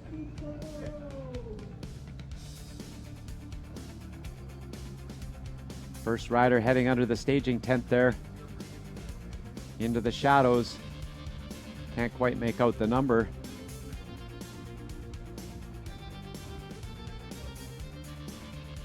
Gate pick and start is going to be key here. It's not that there's not a lot of room to pass on this racetrack, but it is so much easier to manage a moto from the front of the pack, be able to avoid the roast and control your own destiny. I found all week that riders outside of the top 5 have had their work cut out for them. As you get a visual through the monitors of some of those lakes. That section right there deemed non-negotiable. On the far left-hand side of that picture, you're going to see that culvert. They used to launch down into that hole around that lake at the bottom. Left-hander, but now they're dropping off right on the other side of that culvert.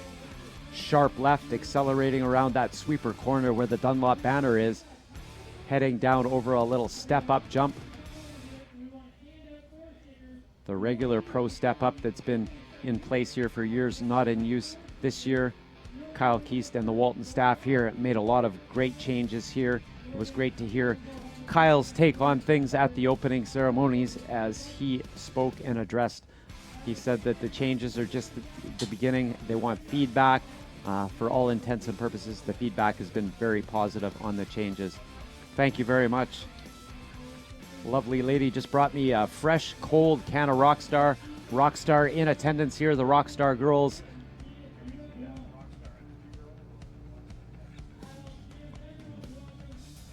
Rockstar supporting Canadian motocross on many different levels. Big thanks for the personal delivery service to the infield trailer, which I've been entombed in for the better part of 2 days. Once again, friends, don't go far. We're going racing here real quick.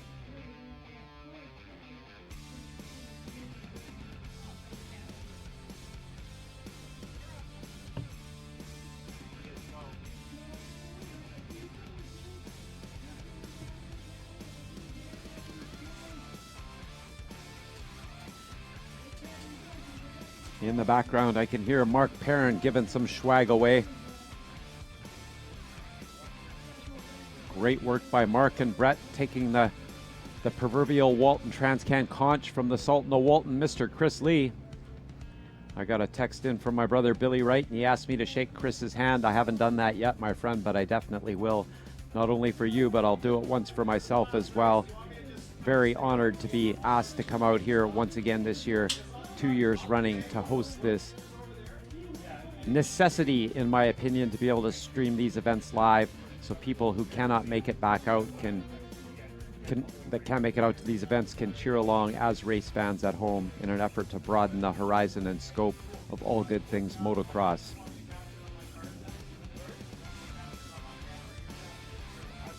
Race fans spread out all over the place here, looking down to that Rockstar tent at the base of the Natural Double.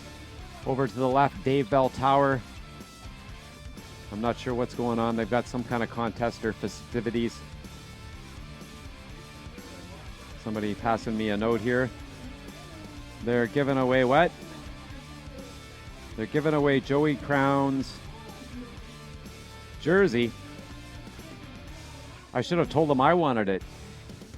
Some lucky race fan is getting Joey Crown's jersey right now that has the national number 59 that he earned by contesting the final round of the Rockstar Nationals. I believe Joey went 8-1 after coming off a championship success at the 24th annual TransCan. The final pro moto of the year, Joey Crown was your winner, a rider that pretty much cut his amateur national racing teeth here. He resides from Metamora, Michigan, not that far across the border in Michigan. Great to have Joey Crown up here today. In case you missed it too, I mentioned earlier that practice time qualifying, Joey had a get off in that new tree section by the finish line. In fact, word on the street was he did actually hit a tree. The performance he threw down in that MX2 qualifier validated any questions about about his health after that get off there. I talked to a couple of people and they were quite concerned, but his perseverance and moto passion prevailed and he got the job done in the MX2 qualifier. All right, race fans have gathered in bunches all over the racetrack here. $30,000 Pros Super Final. There's a look at Davey Fraser. Talking a race fan over there. He tucks a program or something to his back pocket. There's Tim Lee, Brock Littner, Casey Keast. We're about to go racing. Rick Littner, Brock Littner's dad, wearing the colors of the Alpenstar Monster Energy Kawasaki. Chatting with Ryan Gauld from Guaranteed MX. More importantly, this weekend, Ryan managing all the podium speeches and interviews, doing a masterful job. Nice work.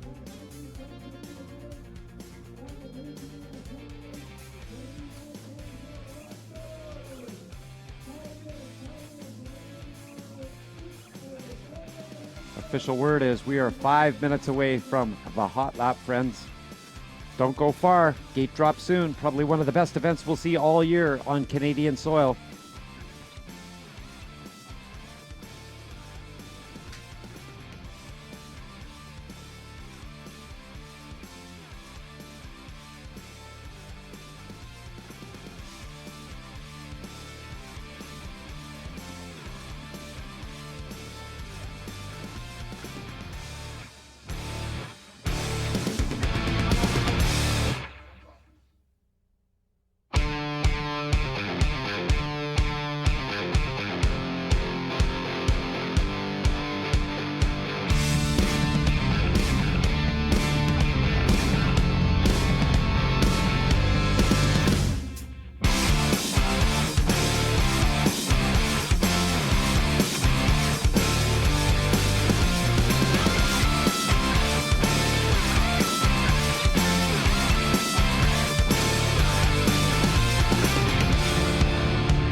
Once again, race fans, we are live here on Pro Sunday, the Pros Super Final, just minutes away from Parade Lap. As you can see, riders are down in staging here. We've had to speed things up. No LCQ. Word is all riders signed up here today are going to be lined up behind the gate, and there is a lot of fast riders. MX2 qualifier won by Joey Crown. MX1 top step honors in that qualifier went to Parts Canada Thor KTM Canada rider Kevin Benoit. Got the job done. Sean Moffenbauer in the Redemption Racing bike was second. Brad Noddet was third. Not sure what the actual numbers of riders are. I will get that once I get the live stream results feed refreshed here before the gate drops. Another weather system on the way in, and as I've mentioned over and over again, they pretty much scraped every inch of soil off of the surface of this racetrack because it was literally 2 feet of mud here Saturday morning. We got hit hard with another large cell last night. And talking to some of the locals around here, we literally got 3 months worth of rain in an hour, and the track was completely saturated, lakes everywhere. It was non-negotiable, but if it wasn't for the hard work and perseverance of the staff and crew here, we would not be racing.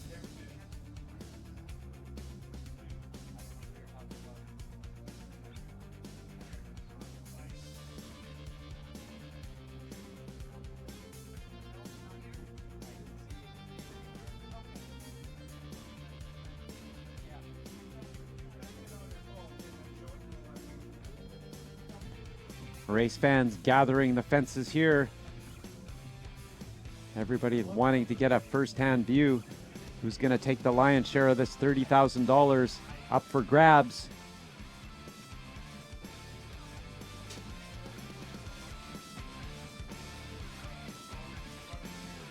Based on the new layout here, and by that I mean there's an abbreviated section right to the far right of your screen where you can see that Honda banner over that culvert. The riders, instead of dropping down into that high-speed drop-off where they're in about third to fourth gear, will be turning a sharp left right there to avoid some of the lakes that have developed. You can see just out of the corner of the picture one of those large lakes I'm talking about. That being said, the highly coveted gate picks, the ones the riders have their sights set on via the marks they hit early, will want to get over to the far left. I believe that's Kevin Benoit's KTM right there, and that is where he is headed, down towards the inside. I don't know if Kevin will go all the way over to the inside, but I gotta think he will elect for one of those inside gate picks. Lots of great camera angles here. We've got a drone that I actually had the honor of piloting yesterday to get a look at some of the damage caused by Mother Nature. You don't have to look too far to find that. You can see in the shot there right now some of the mud, some of the aftermath of everything that we've had to deal with. There we are down on the start. Our first rider to pick will be Kevin Benoit. Second will be Joey Crown. There's my buddy Josh Cox. He is manning the number 15 Big Steel Box Redemption Racing KTM. And that was earlier today. And actually not quite a patch on what it was yesterday, if you can believe it or not. But we got her done. The 25th annual championship Saturday was a go. We didn't drop our first gate till 2 p.m. Finished at about 7:30 last night. Very long day for myself. I was up at 4, at the track at 7, not to drop a gate until 2 p.m. But the show rolled on, as we like to say. We sat trackside with our live stream, interviewing many talented up-and-coming riders, many industry people, and it was a lot of fun. The sun was out, and you could literally smell the soil drying up to the point where we actually got to go racing. And if you can believe it or not, we had a few dusty parts of the racetrack by day's end, and it's kind of like where I live in the Okanagan. If you don't like the weather, just wait 15 minutes. It might change. And that certainly is the theme here in Huron County, Seaforth, Ontario, southwestern Ontario, the Great Lakes. You never know what you're going to get. In the name of greatness, we've got some great riders lined up there. Number 8, nationally ranked last year, Kyle the Dozer Keast. Kyle putting his heart and soul into this effort. He's been here for the last month anyway, helping make some of these track changes. Great to have Kyle Keast at the races doing what he loves doing, and that is doing everything he can to make the sport as good as possible. He won the Vet Master Class this week. He got the best of Maple Ridge Motorsports Kawasaki rider Atlas Brace man, Ryan Lockhart, in some great battling they had. I was trackside, watched it all, and I'm sure we will talk about it for many, many years to come. Dylan Wright, MX 101 rider, Jess Pettis with those trick-looking FXR racing kits, packing their gate. Another man I know very well, Mr. Dean Keast, holding his son Casey's bike. Rider walking into view with a shift kit.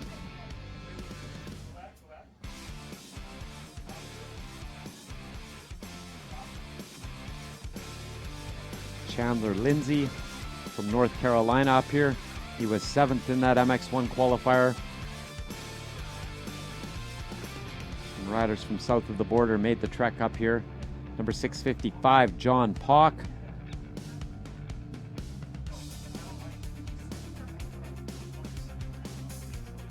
There is Taylor Campicini's bike. Number 781, Zach Zager. The 36. I was going to say that's Davey Fraser, but that's not Davey Fraser's bike. There's Brock Littner.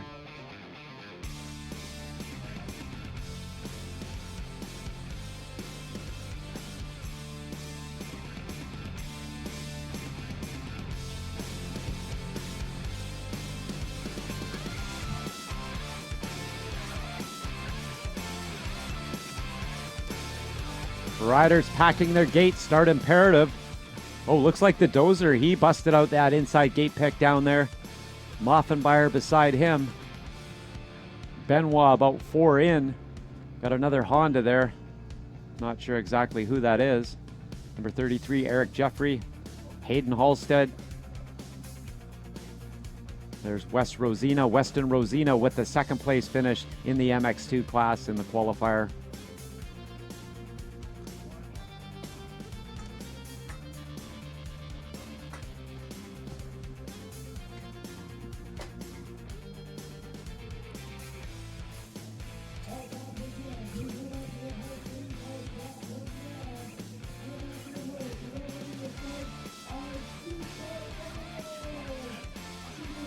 We are preparing for the super final. You can see that black trailer in the infield. That's where I am. That's my vortex of vision out that small window, and that is it.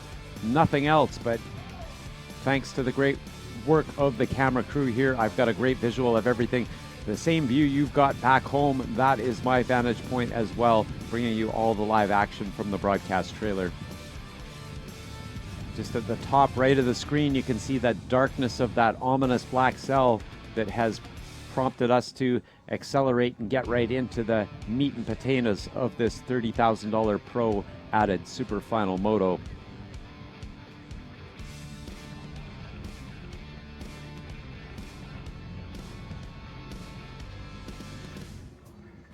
A little bit of an artsy view through the trees. The wind picks up here. We are locked and loaded. We're going to give these riders a parade lap, and we're going to drop that gate for 25 minutes plus 2 laps of super final racing action.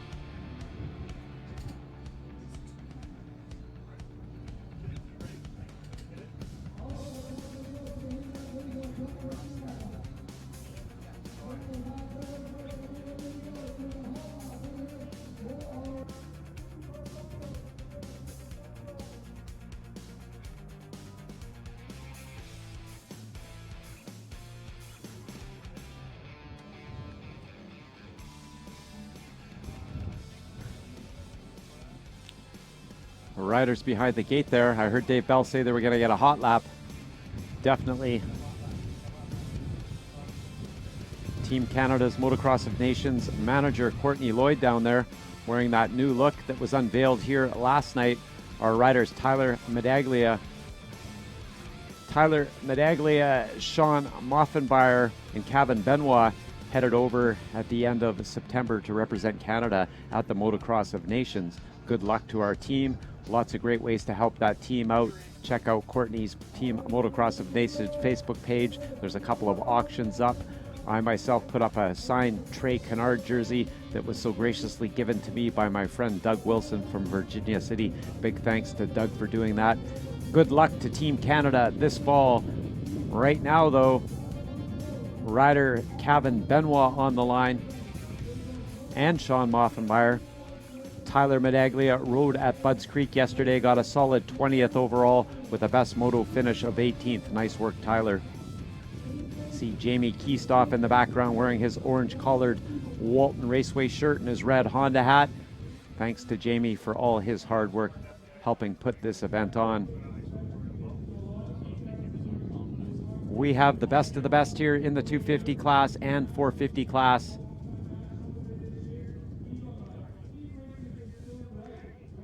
We've got Dave Bell and Brett Lee in the tower behind us, bringing the in-house audio. I'm bringing you the audio as best I can from the broadcast trailer here. There is a lot going on. Who is going to get that highly sought-after hole shot? In the first MX1 qualifier, Nathan Bless got the hole shot. Nathan did have an unfortunate get-off there. I do not see Nathan right now. I do not think we'll see him lined up. GDR Honda's Derek Schuster there. MX 101's Hayden Halstead.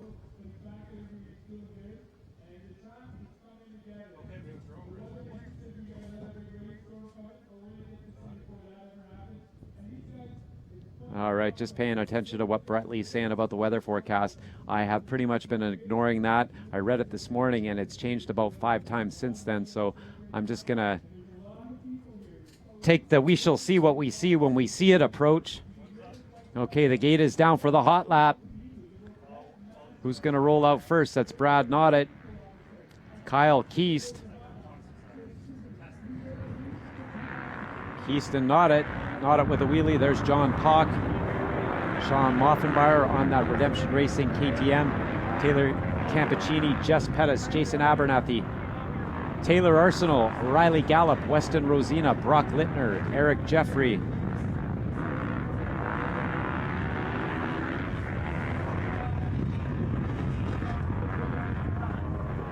Live timing and scoring. I'm going to try and give her the old refresh here. I don't have the entry list in front of me. I likely won't get them until they've done a lap.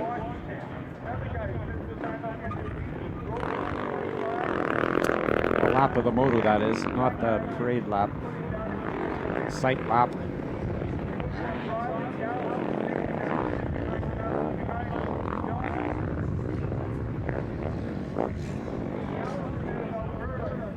Sun was out early today, and thank goodness it was, because it dried out the moisture on the track from last night's rain. The clouds are in the sky. There's a storm coming. The wind is blowing. But the only storm that we really care about is the roar of thunder of these dirt bikes that is going to be heard here when the gate drops on this Pro Super Sunday final at Walton Raceway. Hats off to the Walton crew for all the hard work they've done this week to get this event in, make it the great success it's been. And also, I would like to thank them for having myself, Brent Worrell, and my wife out here this week. A lot of fun to participate in what I said earlier was a necessity, and that's the fact that we are streaming this live on the World Wide Web. Zach Zager, there's Joey Crown.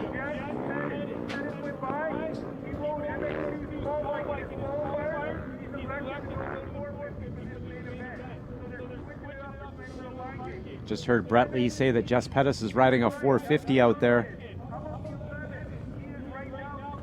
I think that's what I heard. Riders launching down that Parts Canada step down. There's the dozer, Kyle Keast.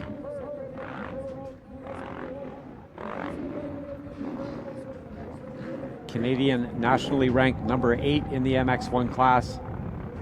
With some KTM Canada support this year, wearing a Troy Lee Designs kit.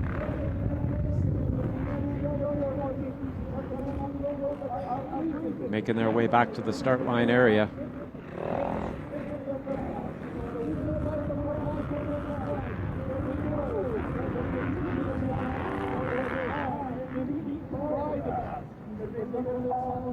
MX 101 FXR rider Jess Pettis, Sean Moffenmeyer working his way through the 9 Commandments section, John Pock.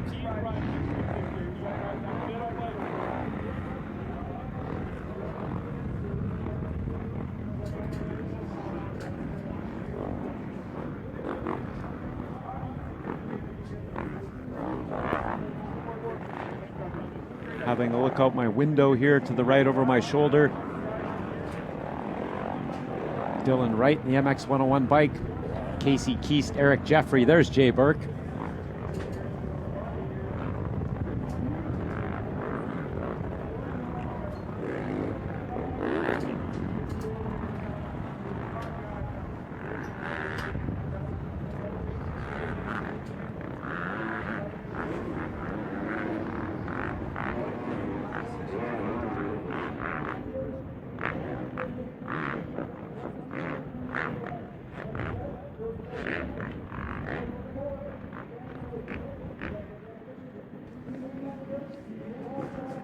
All right, Mitch Goheen crossing the track there. Kevin Benoit bringing up the back of the bus of this parade lap, having a good, long, hard look at some of those ruts in that right-hander at the end of the 9 Commandments section. There are people everywhere on the fences at Walton Raceway. This is it, friends. Who are you cheering for? A view from our drone. Lake Walton 1 and 2. But the race surface is dry. And most of the fast first lap success in the last 2 days anyway has come from the far inside of the track. Will that continue here? I'd have to think so. Kevin Benoit on that 450 KTM. The Redemption Racing bike of Sean Moffenbauer. He's brought the 350 weapon to this gunfight. MX 101's Dylan Wright. He's had some good starts and some bad starts this year. That qualifier wasn't one of his best. Jumping up to the bigger bike. Dylan, a strong kid. Looking for a better start out of Dylan here in this super final. Brad Noddet, a little guy on a 450 GDR Honda.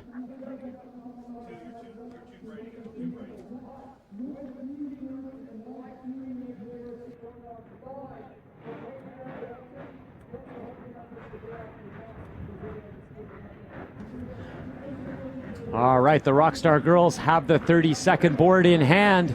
This is it, friends, the finale, the granddaddy of them all at the Grand National Championship. It's Super Final Pro Sunday. I don't know about you, but I'm pretty darn excited about it.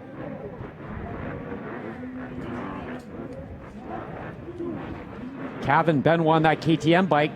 Kevin Benoit, also a new Rhino Power Sports Supplements user. A lot of riders putting the goodness of Rhino's Power Sports Supplements in their corner, and Kevin has nothing but good things to say about those Rhino Power Sports Supplements.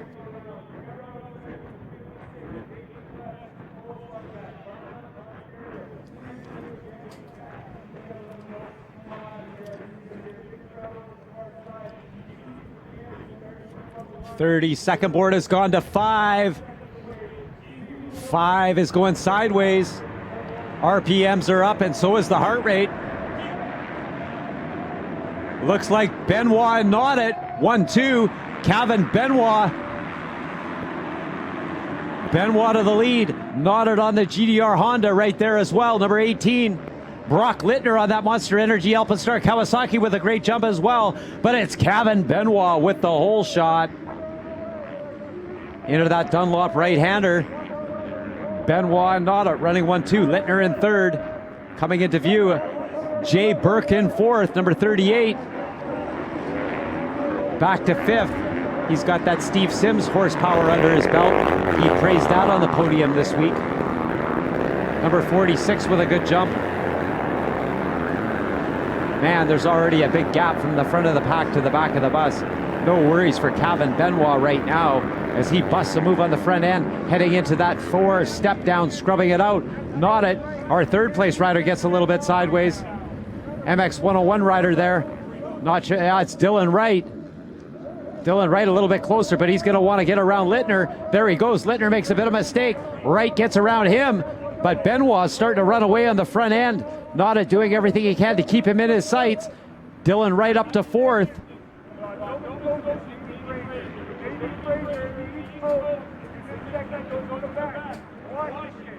Okay, that is Davey Fraser. Not riding his Husky, he's riding a KTM, but Benoit making good of his 450 Parts Canada 4 KTM Canada Might there. as he makes his way into that left-hander, entering the 9 commandments. Moffenbauer trying to get around Fraser. Dylan Wright right there as well. Your top 5, Kevin Benoit, Brad Nada, Davey Fraser, Dylan Wright, and Sean Moffenbauer. Littner back to 6, Jay Burke in 7th, Kyle Keaston 8th, Joey Crown, our MX2 winner, in 9th, and Chandler Lindsay rounds out the top 10. Riley Gallup in 11th, Casey Keaston 12th, Taylor Arsenault in 13th. One lap in the books here of what likely will be a 15-lap main event. $30,000 of Walton Parts Canada gold on the line. Benoit gets a little bit sideways. He's got a couple of seconds, no problem for him. He's starting to pull away from Noddet. Fraser and Wright running 3-4.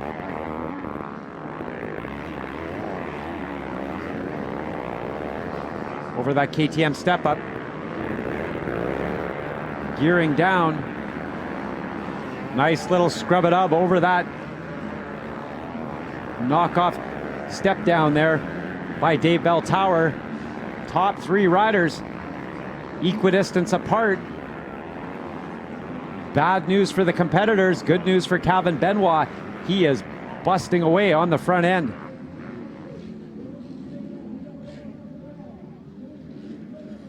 Dylan Wright goes opposite, outside, inside, and he gets it all wrong. He gets high centered up there. Big mistake for Dylan Wright. That is a difficult section of this racetrack. A lot of riders have paid the price. Dylan Wright put his name on that list too. Benoit has 5.5 seconds over Brad Noddet. Moffenbauer in 3rd. I didn't recognize the kit on Little Muff there, but he's moved into 3rd. Fraser in 4th. Dylan Wright back to 5th. Littner in 6th. Joey Crown up to 9th. Or 7th. He got around Kyle Keast, who sits in 8th.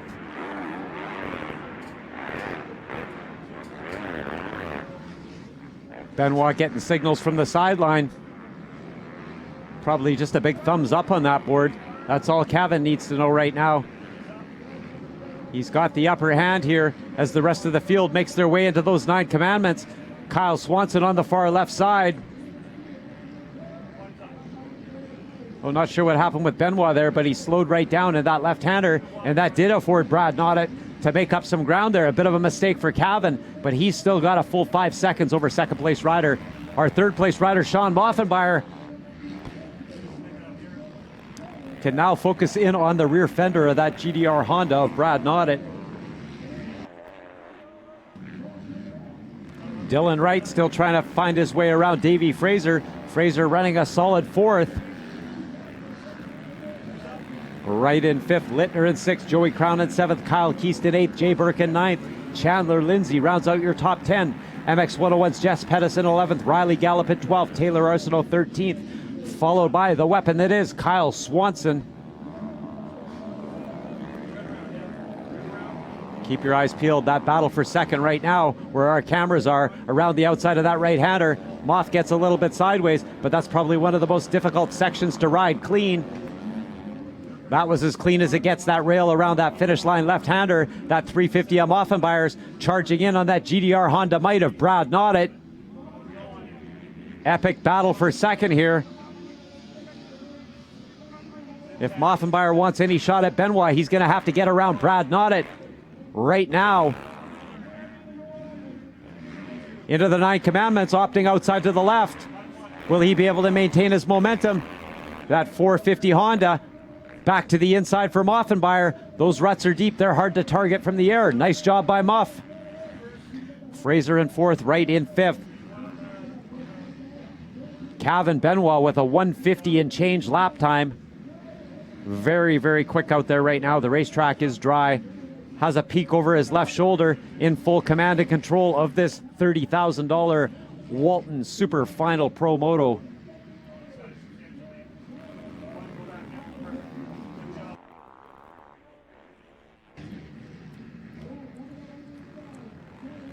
Both Noddet and Moffenbauer launch into the same lines. Caught Moffenbauer having a quick peek over his left shoulder. Nothing there. They've pulled away by about 8 seconds over Davey Fraser. Dylan Wright right behind Davey Fraser.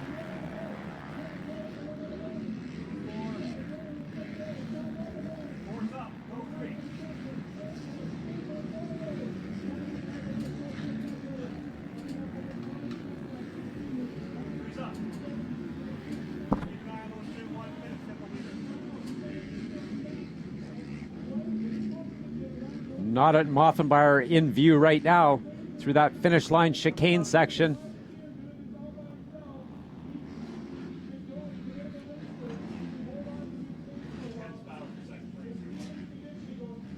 Benoit was 6.5 seconds over Noddet. The distance that Moffenbauer is behind Noddet speaks for itself. Not much. Let's see if Sean can make a move here. That GDR Honda 450, the little more nubile KTM Redemption 350 of Moffenbauer.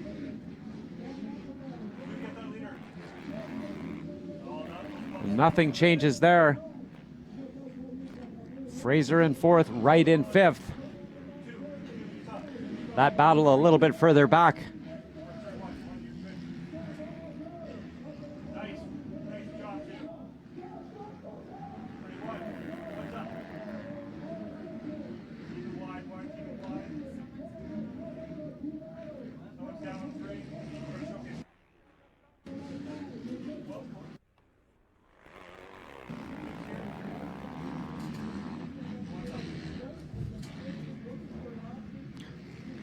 Okay, race fans, the order still runs the same here. Lots going on in the broadcast trailer. Kevin Benoit with the lead. Brad Noddet in second. Sean Moffenbauer in third. Davey Fraser in fourth. Dylan Wright in fifth. Lots of battling all over this racetrack. I wish I could see it all. Got it out my window and on the monitor in front of me. Race fans can't get enough of this type of action, and it is hot and heavy between Noddet and Moffenbauer. Not the easiest track to pass on. There's Joey Crown and Davey Fraser.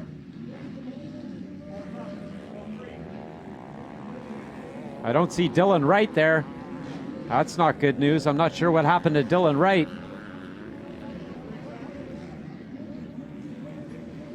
When they cross the ticker here, we will get the exact positions, but Joey Crown, who didn't get a great start on that 250F, I mentioned earlier that Joey had to get off in practice, hit a tree in fact. He did win his MX2 qualifier. I'm not sure if that was what was responsible for his not the best start. We got that GDR Honda 450 and the Redemption Racing KTM 350.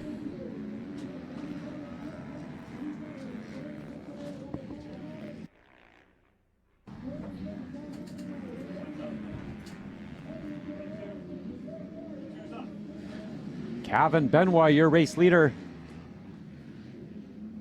on that Thor Parts Canada Atlas Brace Technologies KTM.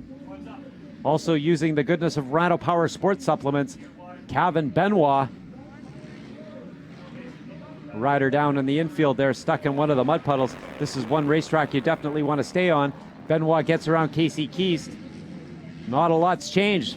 Noddet and Moffenbauer pretty much tied together. Moff made a little mistake accelerating out of that left-hander. Back wheel and Noddet gets a bit sideways, no problem for Brad. Blue flags a waving for Casey Keast. In his rearview mirror, he's got the Moffenbauer Noddet battle. Looking back to see where Davey Fraser and Joey Crown are as they run 4-5. Dylan Wright back to 9th. Obviously had a mistake the last lap that we didn't see. Pedersen 10th. Swanson 11th, Jay Birkin 12th, Taylor Campicini 13th, Riley Gallup 14th, Weston Rosina runs 15th.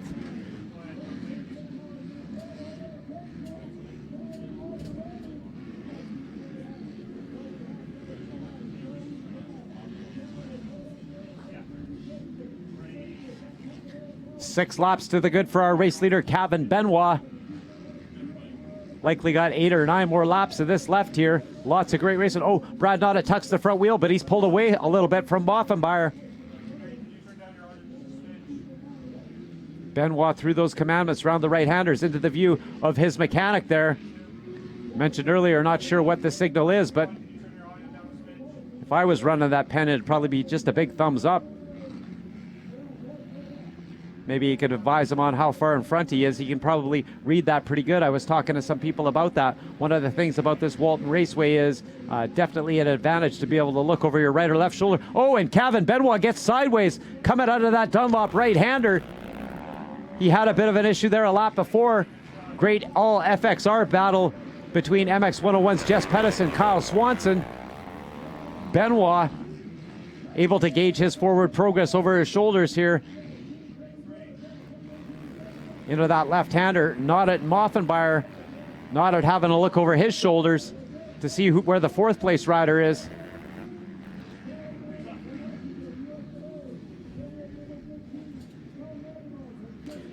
Over that KTM twin tunnel step up into the Thor step down. Up around that right-hander with the KTM and Monster Energy Alpenstars. Oh! Moffenbauer went down. He got cross-rutted there. That corner, it's bitten a few all week long. It just bit Sean Moffenbauer. That's going to shake things up here for third place, likely. No, he's back up. He's in third. Nice work by Moff to get that thing refired. Joey Crown, the next combatant, running in fourth. Crown has fought his way from ninth on that 250F Pro Circuit Monster Kawasaki bike up to fourth. Looking to stamp a ticket to the podium. Kevin Benoit getting around Scott Metz there. Oh, and he gets together with him. Lapper traffic can always be a factor. You never want to see any riders' fate or outcome hinge on a lapper incident. Kevin Benoit deployed his race savvy to perfection there. Speaking of perfection, look at Joey Crown manual those rollers on that light 250F. He was super impressive to watch all week long here throughout the championship. He was money in those 9 commandments. Benoit on the engine on the lead. Lapped rider he got around there, Scott Metz, getting the blue flag waved in his direction because a hard-charging Brad Noddet, Sean Moffenbauer, and Joey Crown are up next.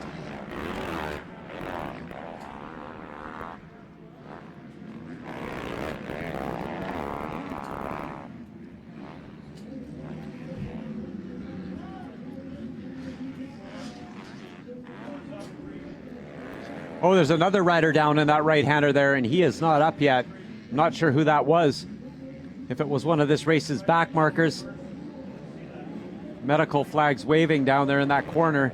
That is a gnarly section of the racetrack. Moffenbauer's got his hands full with Joey Crown. Metamora, Michigan's Joey Crown against Swift Current, Saskatchewan, Sean Moffenbauer. Oh, that down rider is up. Good to see. There's Davey Fraser. Fraser's got Kyle Keast right behind him. Kyle Keast runs in 6th.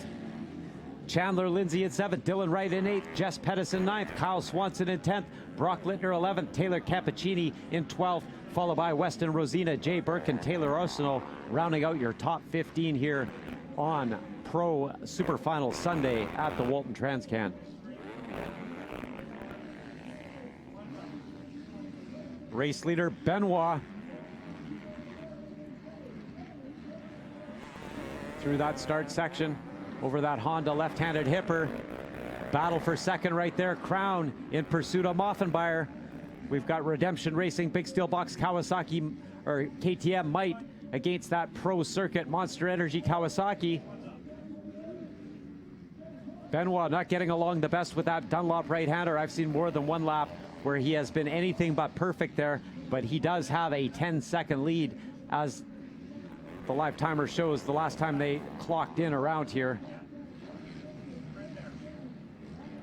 Not, it looks like he's pulled away from Crown.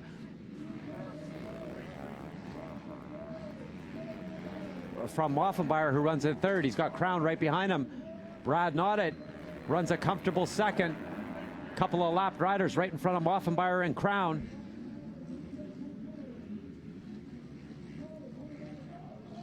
Over the step down, GDR Honda, number 18, Brad Noddet. There's Crown. Where's Moffenbauer? There's Sean Moffenbauer. He had a problem in that right-hand corner. New third place rider, Metamora, Michigan's number 59, Joey Crown. Moff back to 4th. Davey Fraser in 5th, Kyle Keast in 6th. Lots of racing left, friends. These guys, Kevin Benoit just cooked a 1:54 and 1 lap time. Just a little under 2 minutes in this 25-minute plus 2 lap super final. Into the 9 commandments. Number 411 on that Yamaha gets a bit sideways. Kevin Benoit a little extra cautious after last lap, having to get around number 150, Scott Metz. top 10 as they run. Benoit, Noddet, Crown, Moffenbauer, Fraser, Kyle Keast, Lindsay, Wright, Pettis, and Swanson.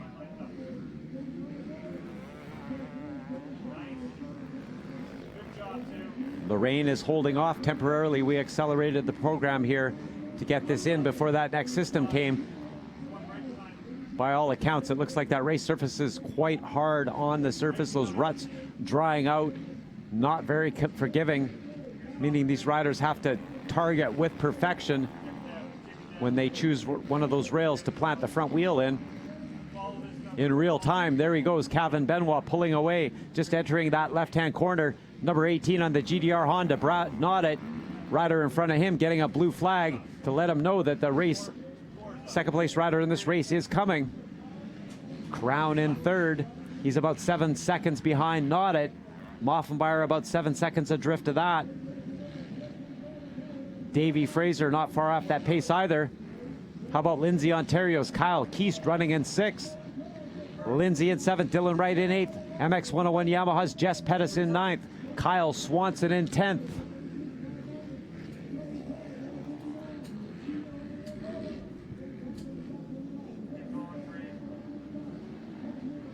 Through that finish line portion, powering out of there, our race leader on that KTM 450, Kevin Benoit. Kevin, number 3 plate earned this year in the Rockstar Nationals.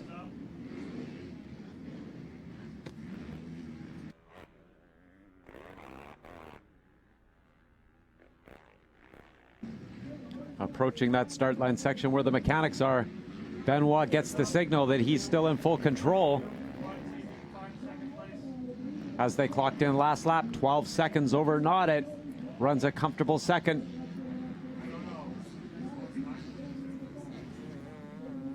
Barring any major mistakes, our podium's pretty solid right now.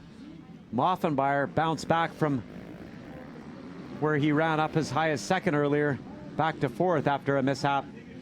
Solid ride for Halifax, Nova Scotia's Davey Fraser. Local boy Lindsay Ontario's Kyle Keast in sixth. Salis, North Carolina's Chandler Lindsay runs in seventh. Dylan Wright from Richmond, Ontario in eighth. Jess Pettis ninth, and Kyle Swanson rounding out your top 10.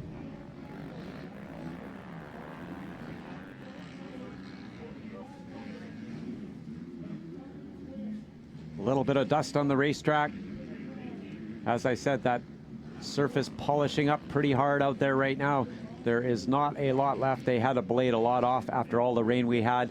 And there's Joey Crown, and he is cutting into the advantage of Noddet.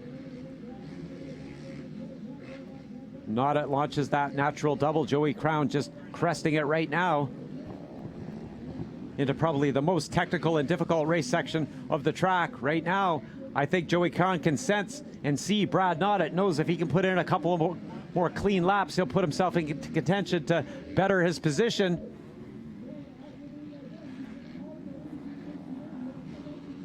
Five seconds the distance now.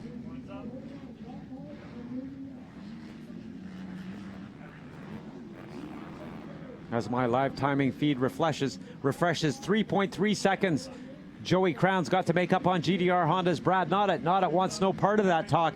He's got his forward focus set on Kevin Benoit, who's got a 12-second lead on him right now. Lap 11 of what will be likely 15, maybe one more. Benoit just clicked off a 1:53.9 lap time. Noddet 1:53.1. Brad Noddet the fastest lap time that last lap around.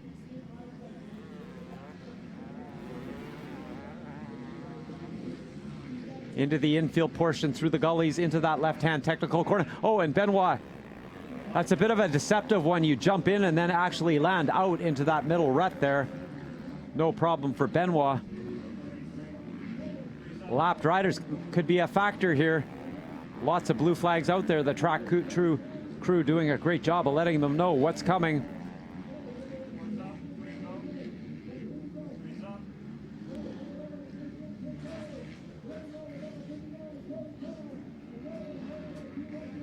Over that Thor step down.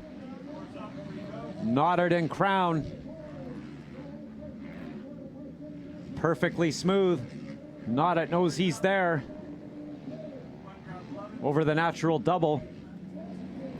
Lots of lapped riders in the future of Brad Noddet and Joey Crown. Will it be a deciding factor? Let's hope not. Look at how smooth Crown railed the outside of that right-hander.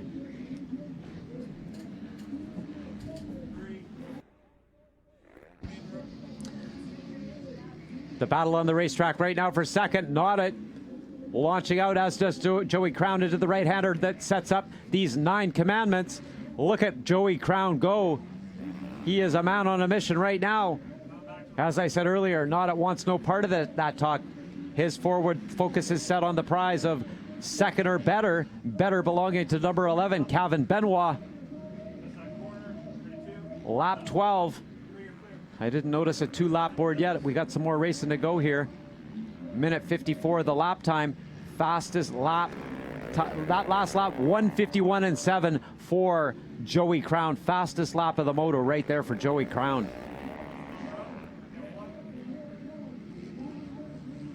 Benoit making his way around that back marker, no problem. Crown in third, Moffenbauer in fourth, Kyle Keast in fifth. Keast has got around Davey Fraser. Dylan Wright back up to seventh after his setback. Chandler Lindsay in eighth, Kyle Swanson in ninth. Jess Pettis on the MX-101 Yamaha runs in 10th. Followed by Taylor Campicini, Weston Rosina, Brock Littner, Jay Burke, Eric Jeffrey. Riley Gallup runs in 16th. Noddet and Crown over the step down into that south section right-hander. Joey Crown railing those corners with authority, looking really good. Brad Noddet keeping that 450 GDR Honda might nice and low so he can get those tires back on the ground and continue his forward progress. Lapped rider right in front of him. I got to think he knows he's there. He hears the rumble of that GDR Honda Thunder. KTM 252 stroke. Not sure who that is. Riley Gallup or Taylor Arsenault. It's Taylor Arsenault.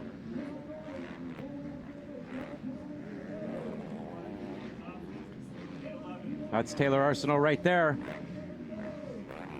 Team Tay from the MX-101 area. At the end of the 9 commandments, Benoit getting more signals, more thumbs up from his mechanic there over that tricky little Honda left-hand hipper, accelerating down into the Dunlop section of the racetrack.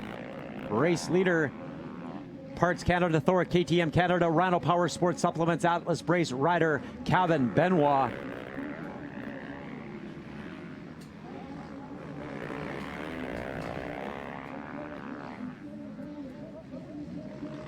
A little bit of an artsy look through the trees at the infield of the Walton Raceway. Into that very technical left-hand turn. Kevin Benoit, all business on the front end. Brad Noddet in second. Noddet's pulled away about a second from Joey Crown this last lap. I'm not sure if what happened to Joey earlier in the day is bothering him right now, but his forward charge has been thwarted momentarily anyway. Another lap marker there, that's A&E Racing KTM 252 stroke rider Riley Gallup being put a lap down by the GDR Honda and that Monster Energy Pro Circuit Kawasaki of Joey Crown.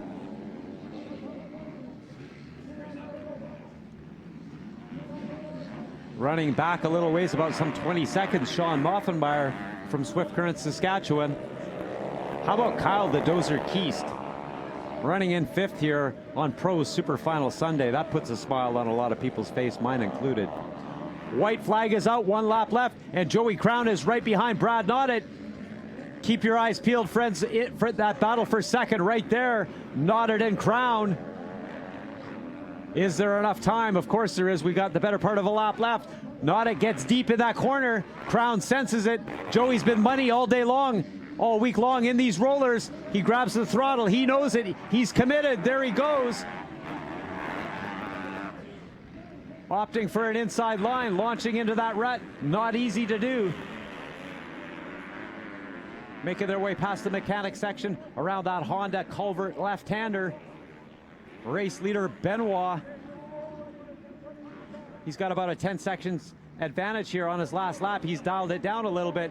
Keeping our eyes peeled in that battle for second. On the inside, number 59, Joey Crown, looking to get around Brad Noddet. Nothing doing there.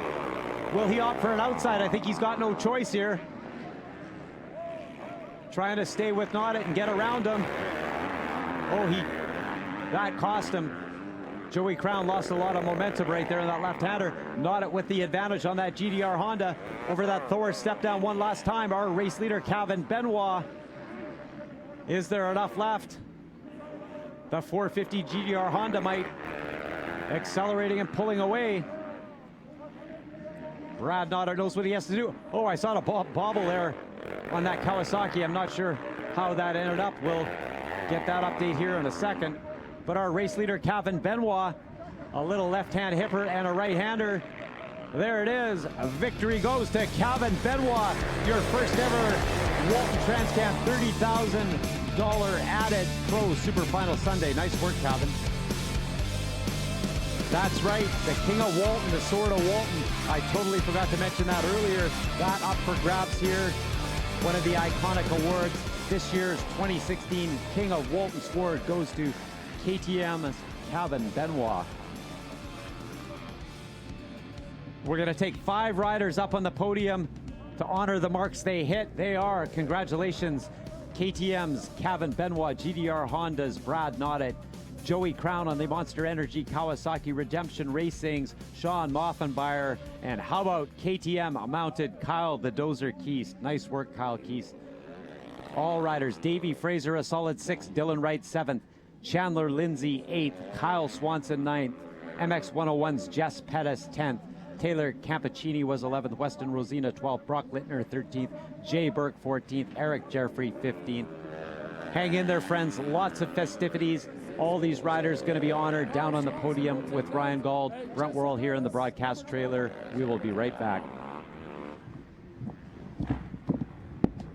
Man, what a ride coming out. Mechanics again moving up here in the 450 class.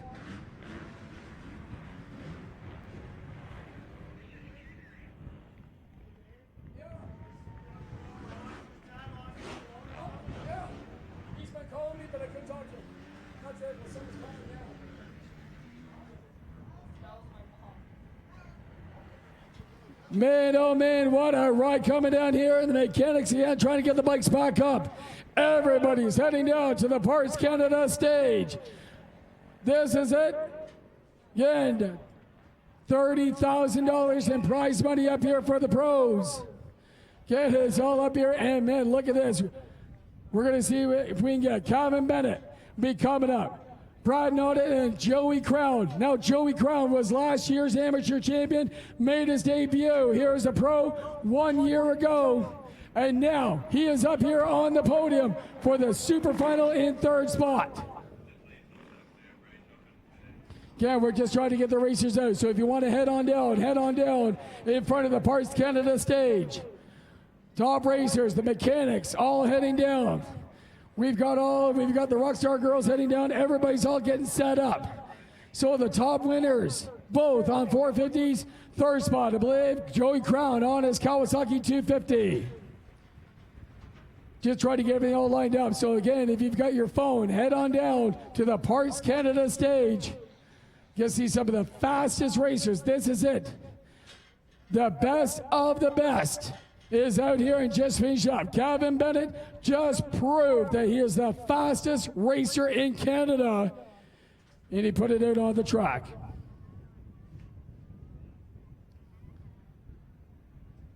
Just trying to get the bikes again up here on the Parts Canada stage. Definitely worth, again, getting a shot of this if you have your phone.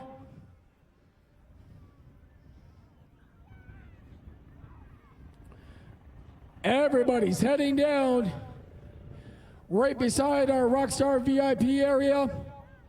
The Parts Canada stage. We bring in our top 3 again bikes up here on the podium as well.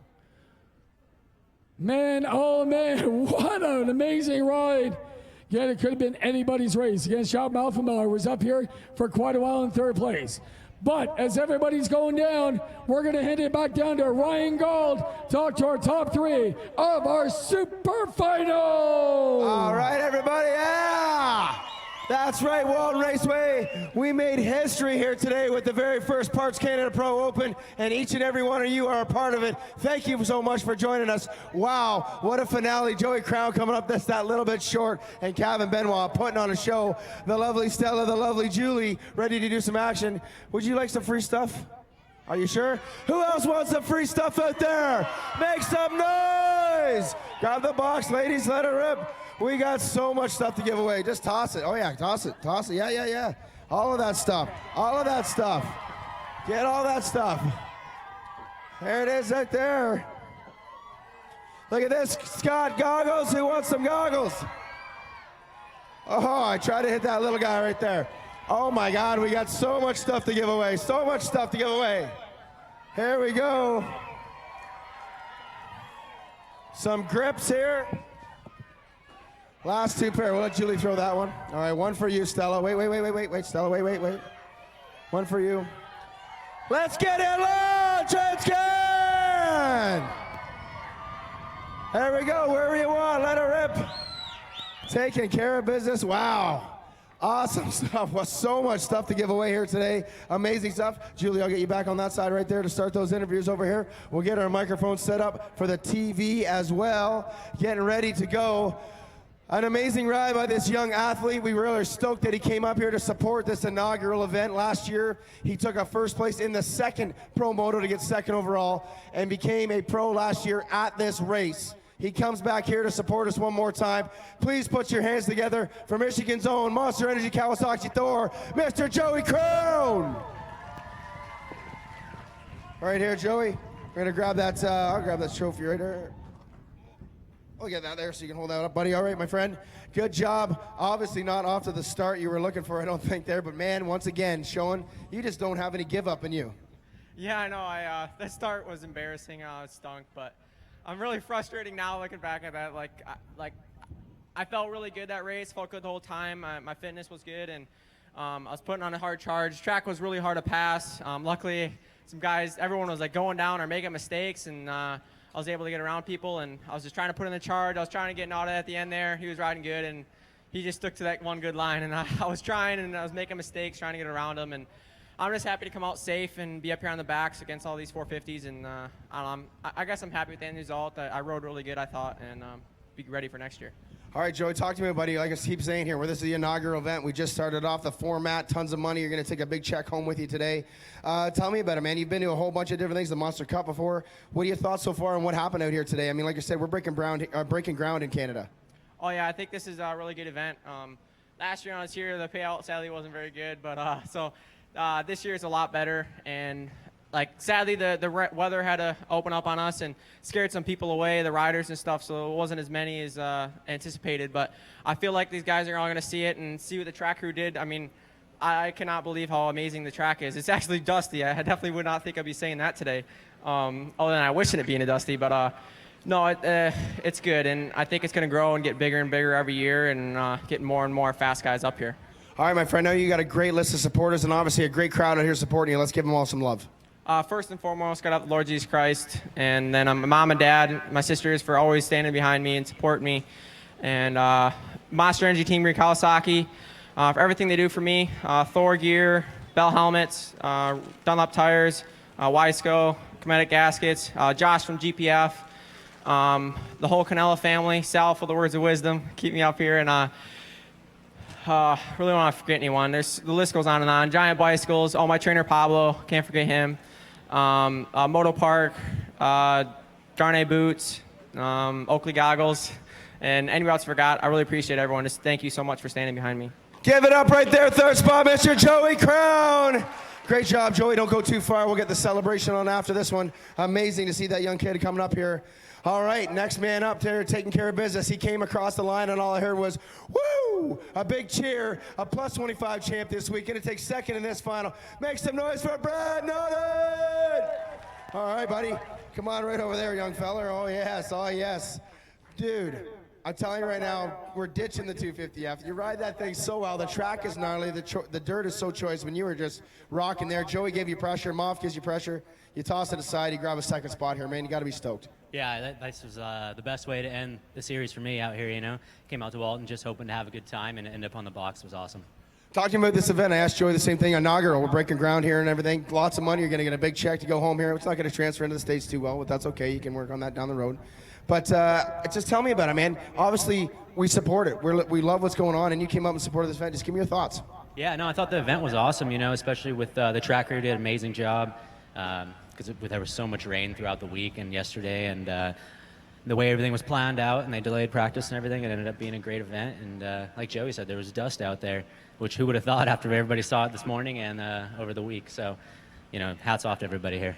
Talk to me. What's next for Brad Noddet, my friend here? This is the end of the series for everything in Canada for you as well. But there's lots of racing coming out. Where we go next? Yeah, no doubt. This is the end of my series for outdoors. I'll go home, regroup for a bit, and try to figure out what's going on for arena cross over there. And if not, I'll just go work for the winter and get back at her again for the summer. Well, we hope to see you back up here again for sure. Let's give them love. But they picked you up on the East Coast here, great support staff, and you've been just kicking it the whole time on the East. Is loving it.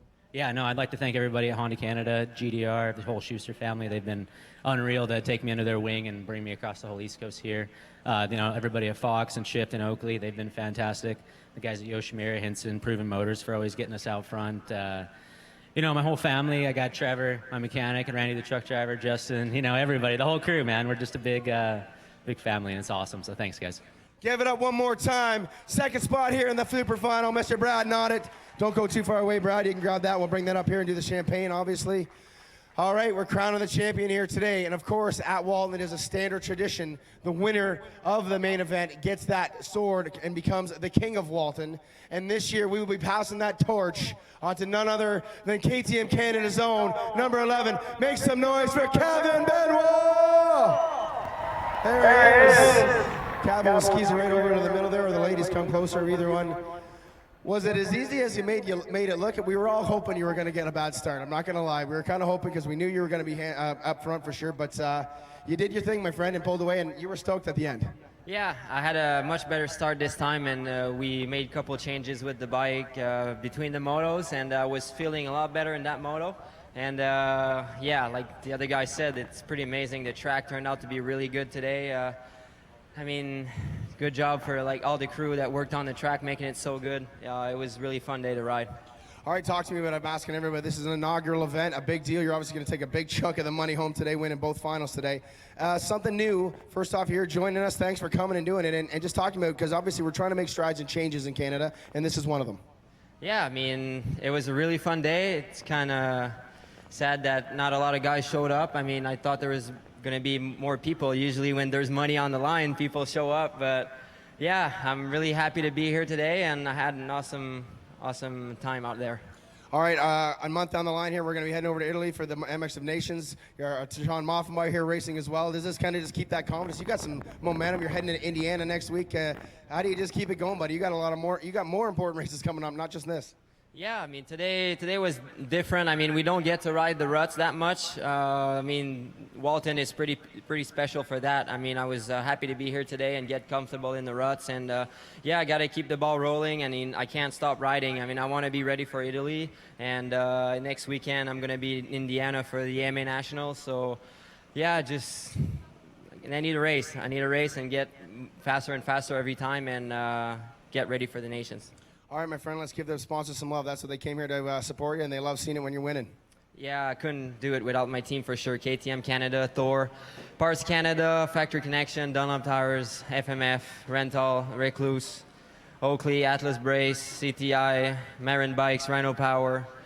I forget a bunch for sure, but everybody that's on the team helping, thank you. And my mechanic, Matthew, can't forget him. He's working his ass off. It's cool. Give it up for the Parts Canada Pro Open champion, Mr. Kevin Benoit, everybody. Great job, Kevin. Great up there. Get up to the top. Let's get the wide lens out here. Okay, you want a full shot? Joey, come on and grab your spot, please, on the one side. Brad, yourself on the second side. Oh, sorry. We're going to welcome you, Mark, Brett. Oh, my fault here. Sorry. We're going to welcome to the stage the people that put on this event, the one that took all the risk and really were stressing all week long because of that rain. I would like to welcome to the stage to present the sword, Brett Lee and Mark Perrin here of Walton Raceway. Please, round of applause for these guys right here.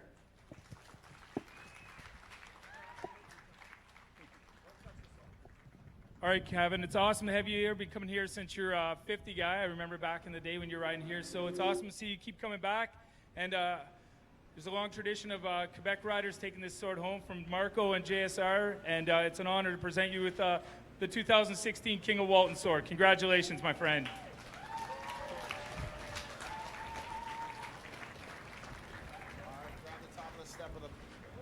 Go ahead there, guys. Grab your positions on the podium there. One more shot here.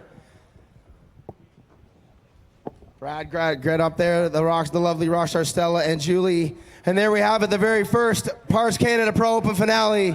Joey Crown, Brad Noddet, and the King of Walton, Mr. Kevin Benoit. Oh yeah, I think it's time for the champagne sprays, guys. The last one of the year here in Canada. Feel free to do what you wish there, fellas.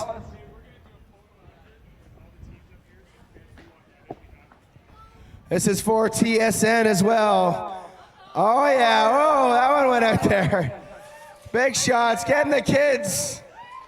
I hope none of these kids are, that's it, Joey. There you go, take your time. There it is. All right, ladies and gentlemen, that is a wrap on the Pars Canada Grand Championship here, the Pars Canada Open. Thank you so much for joining us. We are going to welcome all our teams up if you want to stick around and watch our teams to come up and get photos of our stuff here going on. Hey, lots of stuff going on, the photos in the background. You're a part of it. Thank you so much, race fans. We appreciate your support. We'll be back here in 365 days to do it all over again. Get home safe, race fans. Take it away, Dave. Hit us with some tunes.